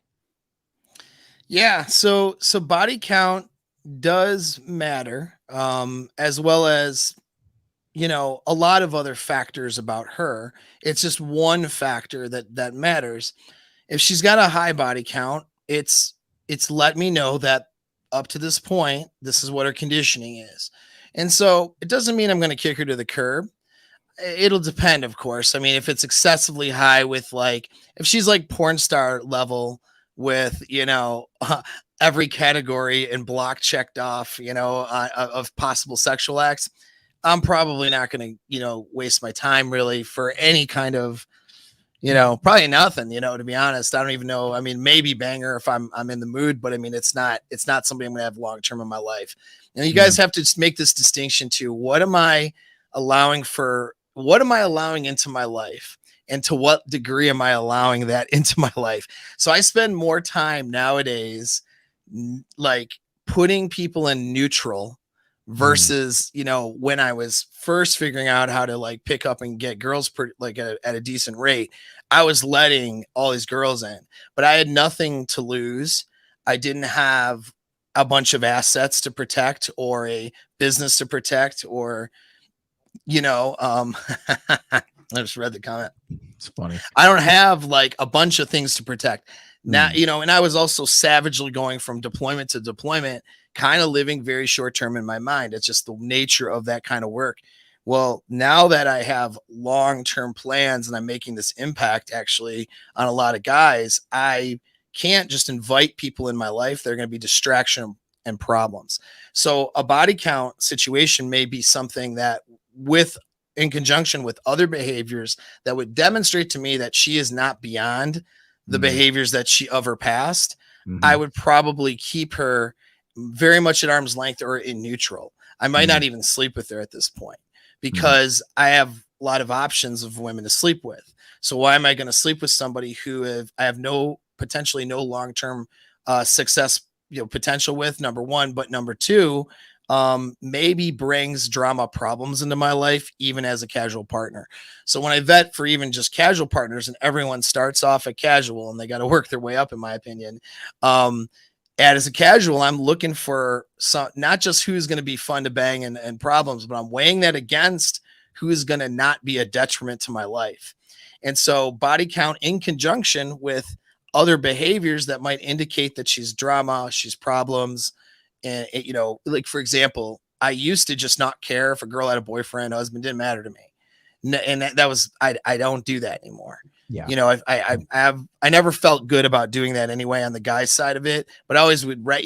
We all do our own mental gymnastics. And my thing was, well, screw it. She's going to cheat anyway. Right. That was the way I looked at it. But that's a level of drama problems. I mean, you could find yourself in a scrap with somebody or a life death situations with somebody. And even if I win that circumstance, maybe I'm not winning in the courtroom, right? Maybe I'm quite a few dollars less and, having now to deal with legal problems or deal with violence and stuff that I shouldn't. Why? Just to bang some girl? Like, no, Yeah. I'll just bang a Yeah. different girl, right? And so Yeah. notch count plays into it. It's if I do look at high notches as okay, like this person may not be capable of bonding and having a healthy relationship.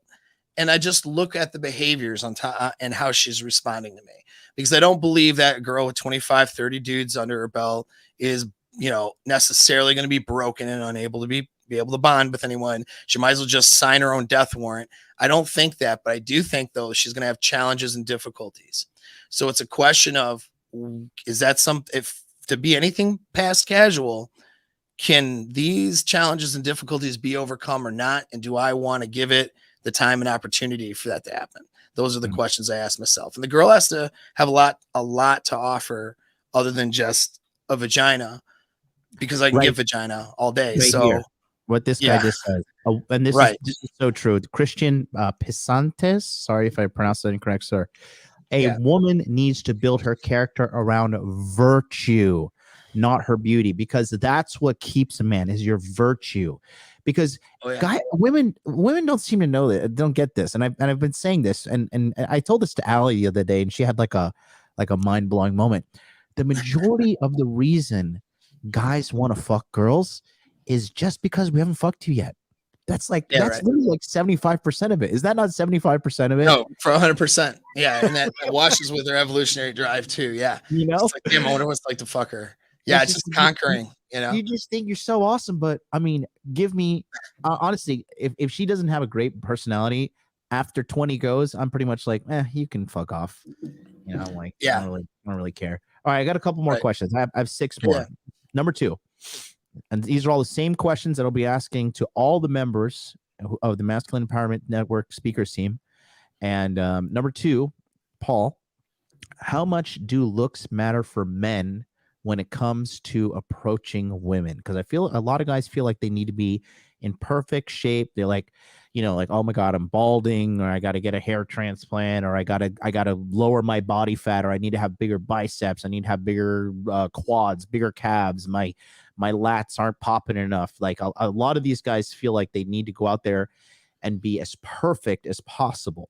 How much do you think looks matters for men when it comes to approaching women and getting them? Like, does there need to be, elaborate on that if you can? Yeah. Looks do matter, but it's much less than what most guys think. So what most guys will do, because we're problem solvers, is we will look for the deficiencies and then magnify those in our head as things to try to overcome. And that's what most guys do, but we're not, that can be very effective, like in terms of overcoming deficiencies to make my business run better, but it's not necessarily objective. It's really a negative bias.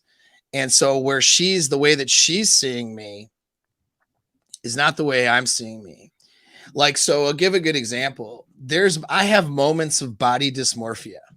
Yeah. Moments. I don't have it. I just have moments where I'll look in the mirror and I'm just like, I look horrible.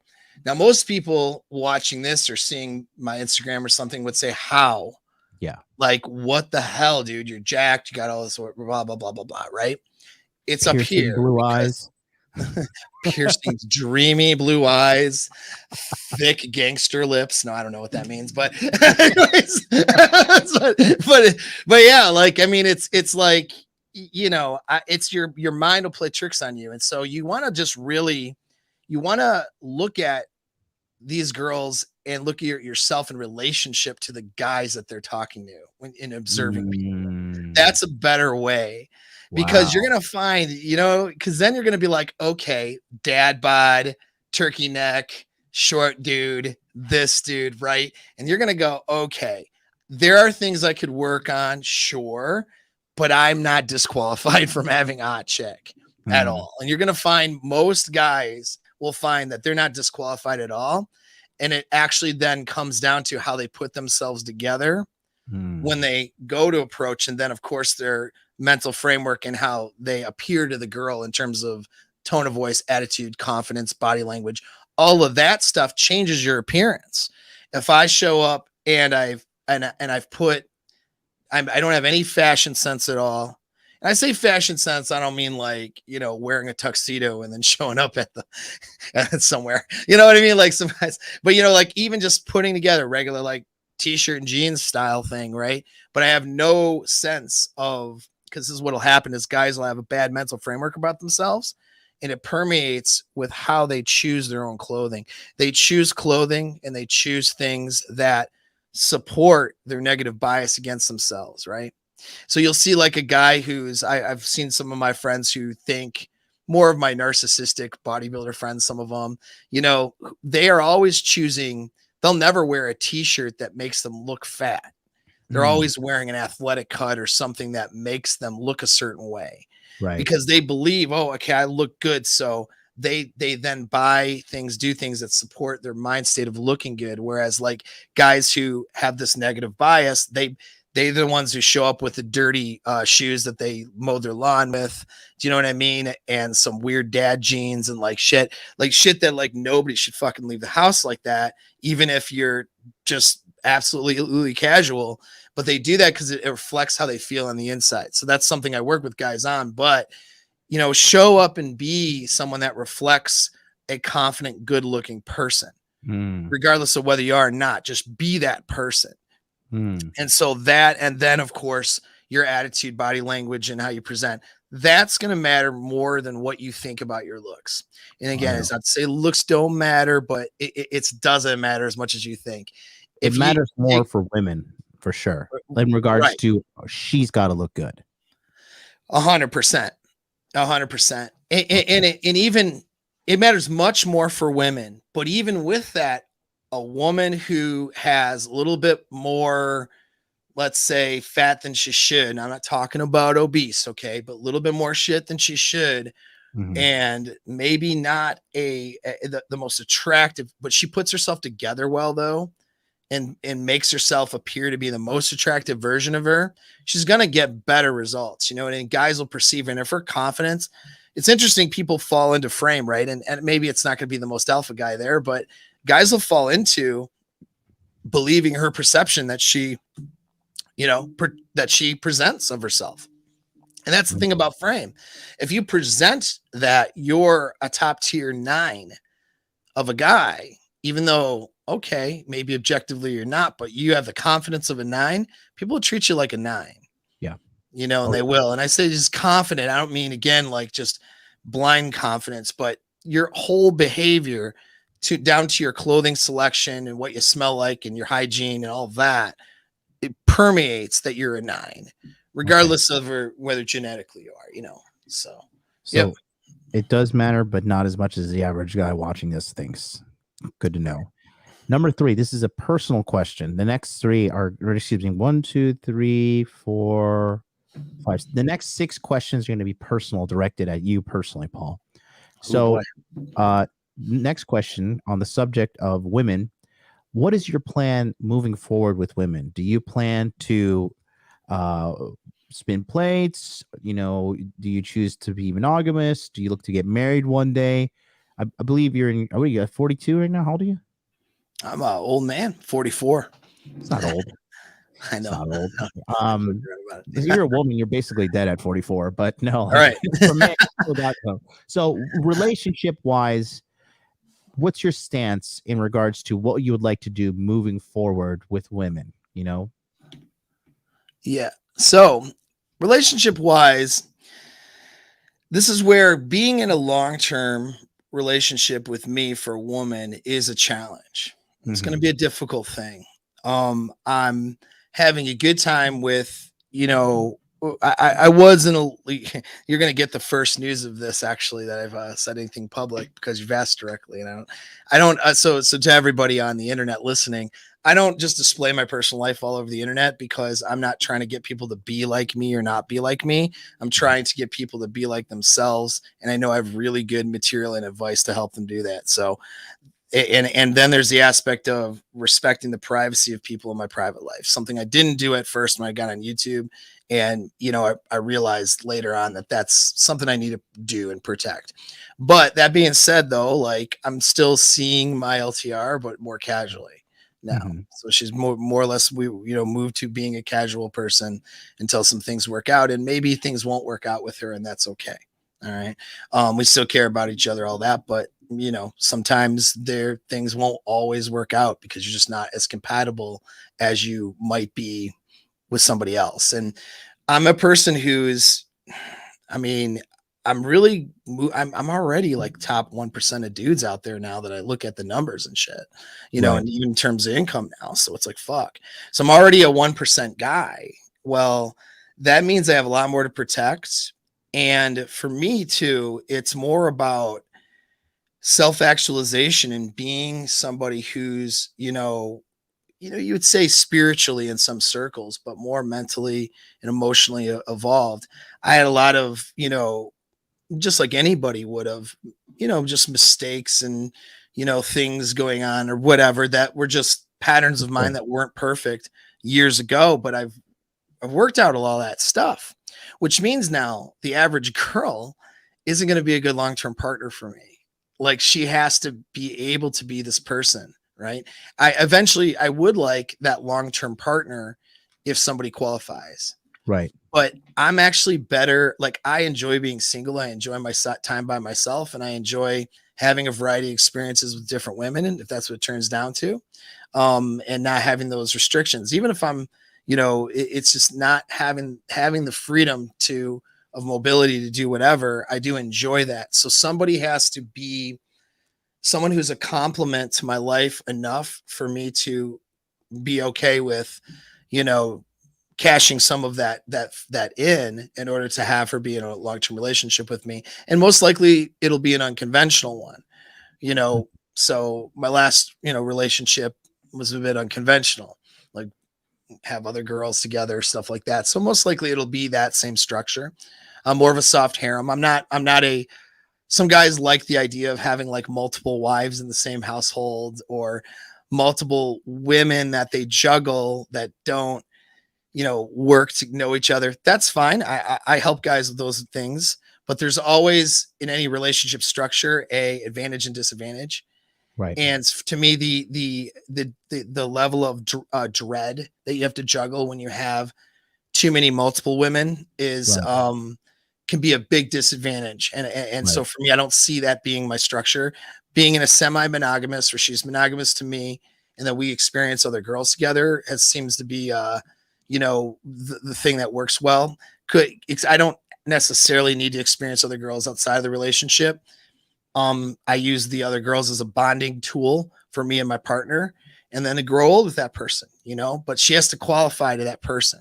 She has to be the right person for that. And so in the meantime, it's really just, having experiences with women and keeping the hoes at bay and letting the ones that are not going to be a detriment to my life in for sex. Right. So a lot of these pickup guys, it gets mentioned like collecting notches and shit.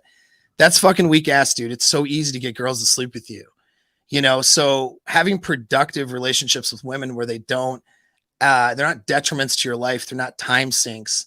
Yeah. They're not these, that's the challenge. That's the thing that I really do in the meantime until I end up in a committed relationship, we'll call it. But I like it. so, that's it. Do you don't really see yourself going back to like fucking a bunch of girls and balancing a bunch of plates and shit? Because for me at this point in my life, unless they're lining up at my door to make it happen, I really gotta like buckle up and suit up and like prepare myself to deal with this sea of fucking losers. Right. Quite frankly. Well, there's always stuff that comes with it, right? Like there's always a little bit of baggage, and so I'm managing what level of baggage it's going to be. So I'm still having, good. And the other part is I want good quality sexual experiences now, more or less, where and preferably consistent. You know what I mean? And so, that's what I look for. I'm not just, not that I wouldn't just have a one nighter. It happens, right? Like who cares, right? But that's less of an effect on me. But the other part too is it's an interesting thing, and not as many guys think about this, but this is something I talk about in my mastermind group, because you have to be careful when you're really good at seduction and you know how to bring a girl into your frame. you have to actually start thinking benevolently. Like it's that idea of when with great power comes responsibility. Yeah, absolutely. It's like when you know how to hurt people and you know, like when you're trained how to hurt or kill people, which, you know, I'm technically, yes, that was part of my job in the military, right?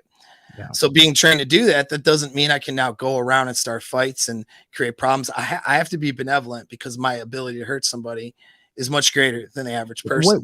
What branch you're in? Special? What is it?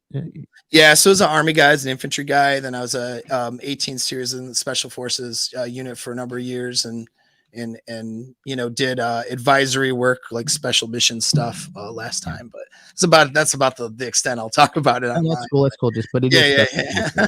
Good, good. Yeah. Okay. All right, we're gonna shift gears here. The number 4 question is currently, what are your financial goals?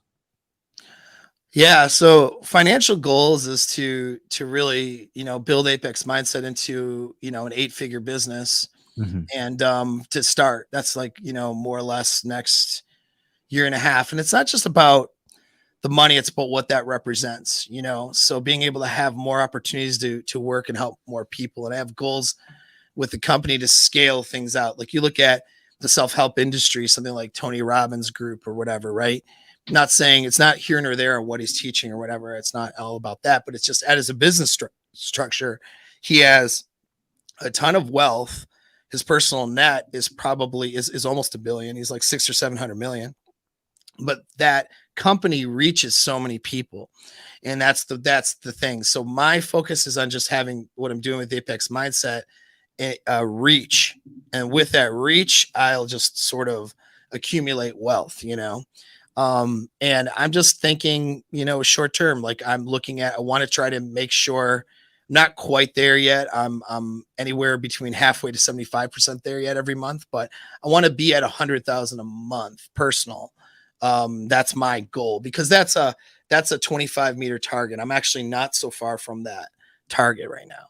And so I want to hit that 6 figures a month by, let's say, Christmas, where I know that with what I'm doing, I'm going to hit 6 figures a month. And that's including any other investments I might have with real estate, stuff like that. And so then from there, okay, cool. Like I'll make the next goal. So as far as goals are concerned, I mean, I look at things in terms of 90 to 120 days. So, you know, I mean, thinking bigger, that's more of a dream, of course, but I want to be personal where I can count on, you know, 6 figures a month. That's where I'm moving towards. And I'm like half there right now, you know, so maybe Good. more than half there. It depends on what month we look at, you know.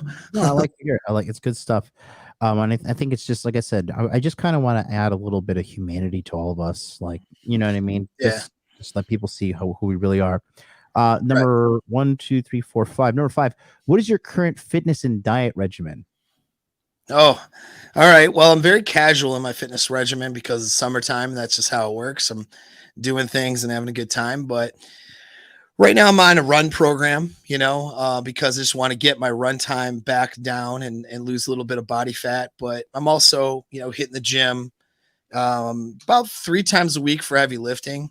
Nice. And then, you know, I'm just doing a lot of right now bag work and running and some cardio, a lot of bag work on my boxing and stuff like that. Doing some martial arts stuff. I Great. do stick fighting martial arts stuff actually. Was it Eskrima? Yeah, so that's another thing you don't even know about me, dude. I have like I have like a huge resume in that, like huge. Eskrima? That's funny. Huge. That's a Filipino martial art. I know that. Right. Yeah, the knife and stick stuff, man. I was working over at the JSOC facility with that for a while. Just training dudes. Yeah.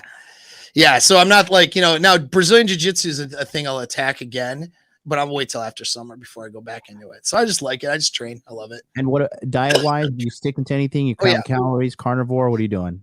Yeah, so a good I'm pretty normal. Like in other words, I don't jump on these bandwagons too hard, and I'm not dieting super hard in the summer, but I don't really diet super hard anyway, to be real. But you know, I'm not going on stage for anything. What's the point of it? But I do follow, you know, what a good resource for guys is the Vertical Diet by Stan Efferdine. Stan Efferdine is probably my favorite bodybuilder, and his approach is so simple and effective. And it's basically based on, you know, clean meats and proteins and simple carbs and and things that are, your digestive system can handle well, and just calorie control and stuff like that, making sure you get enough proteins, and it's not, it's not it's not these extreme things like carnivore, or, Yeah. no carbs or this, that. I mean, no, it's just a balance, man. Like, you start getting into, like, Stan Efferding's book is so good, and it's backed by science. And Lane Norton, if you get his nutritional information and his stuff, is very good. So, that's, you want a resource for fitness and diet, look at Stan Efferding, look at Lane Norton, and that'll cover just about anybody out there doing anything. Most of you guys are not going to be in a competitive sport or competitive bodybuilding. Those resources would help you even if you were, but those resources will, like a vertical diet regimen is, if you follow that guy's regimen, you're going to be jacked and lean, period. End of story. And healthy, and have good blood. Yeah. Oh, Yeah. I think Guy's awesome. It's right here. Stan Efferding has incredible wealth knowledge with training and diet. Good stuff. All right. Yeah. This one, I know you got a lot for this one.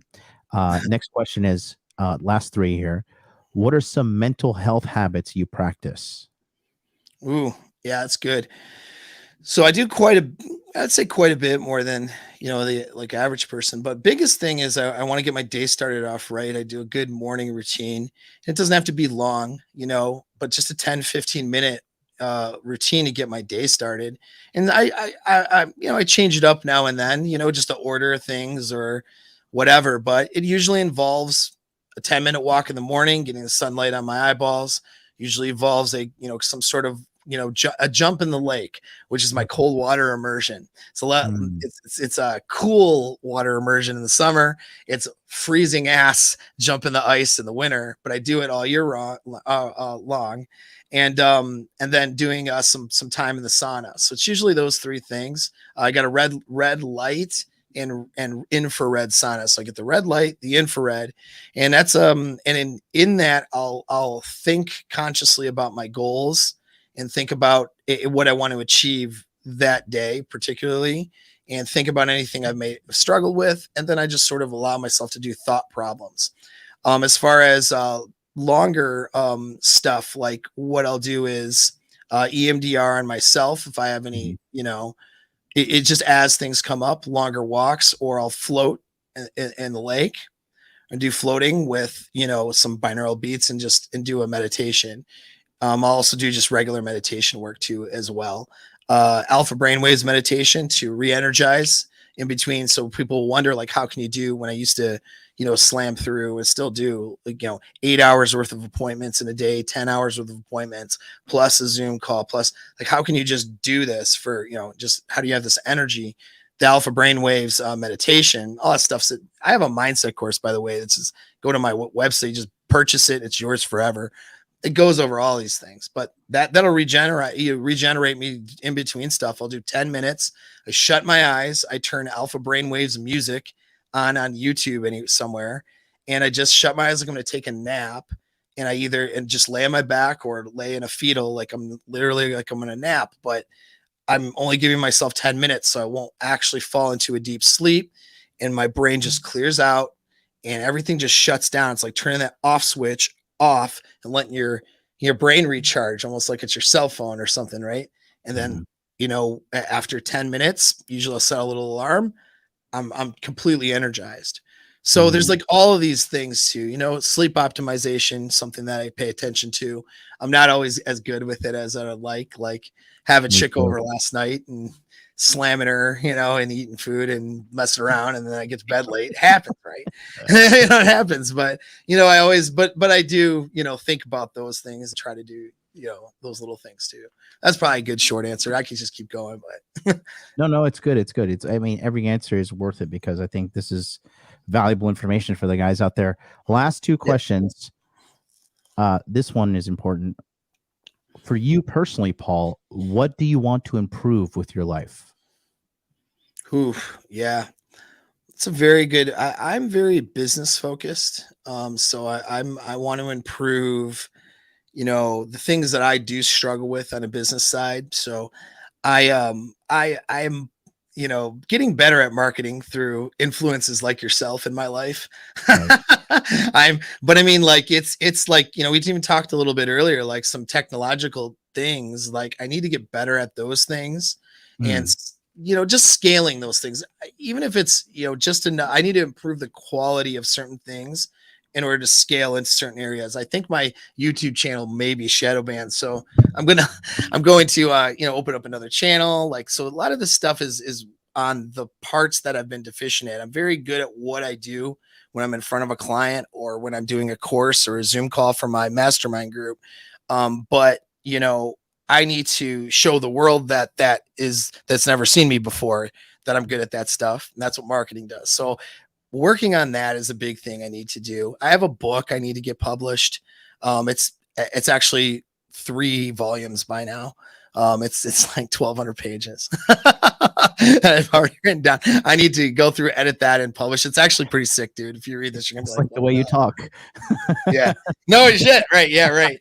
Yeah. Right. But so I got all these little goals, but most of them are business wise. I mean, my personal life, it's really raising my son. He has some challenges and stuff as kids do, and so making sure that he's good to go.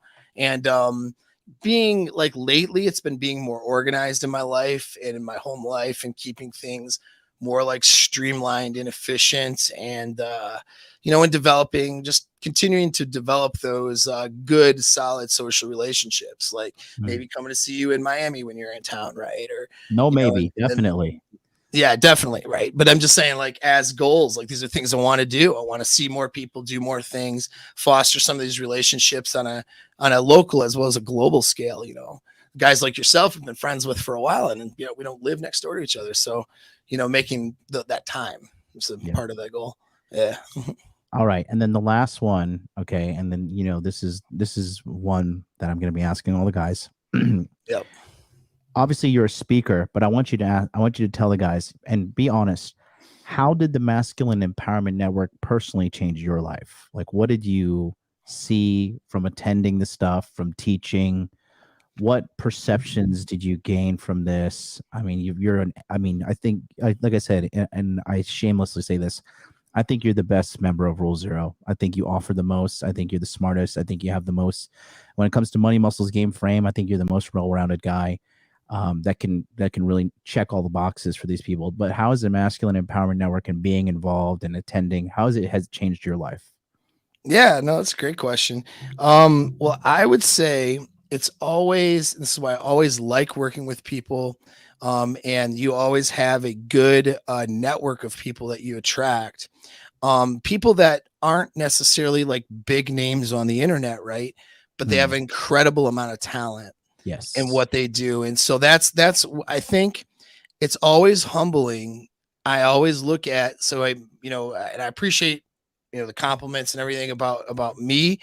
And I never think about that stuff though. I'm always looking at what these other people are doing and how impacting that they are and how good they are at their niche of what they do. Yeah. And seeing a variety of people doing a variety of different things that are all very valuable, and delivering that value in different ways is just something that helps keep me kind of grounded and diversified with what I'm doing.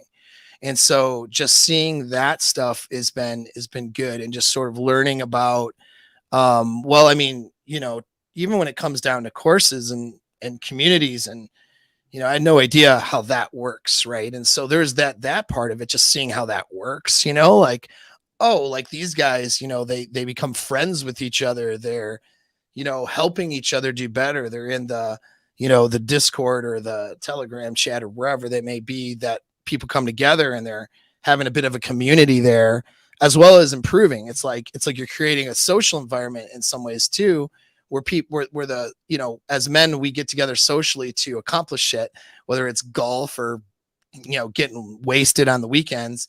But this is a social group that is, it turns into that social group, and everyone's there for the purpose of making themselves better and supporting each other. So it was cool to see how that would unfold.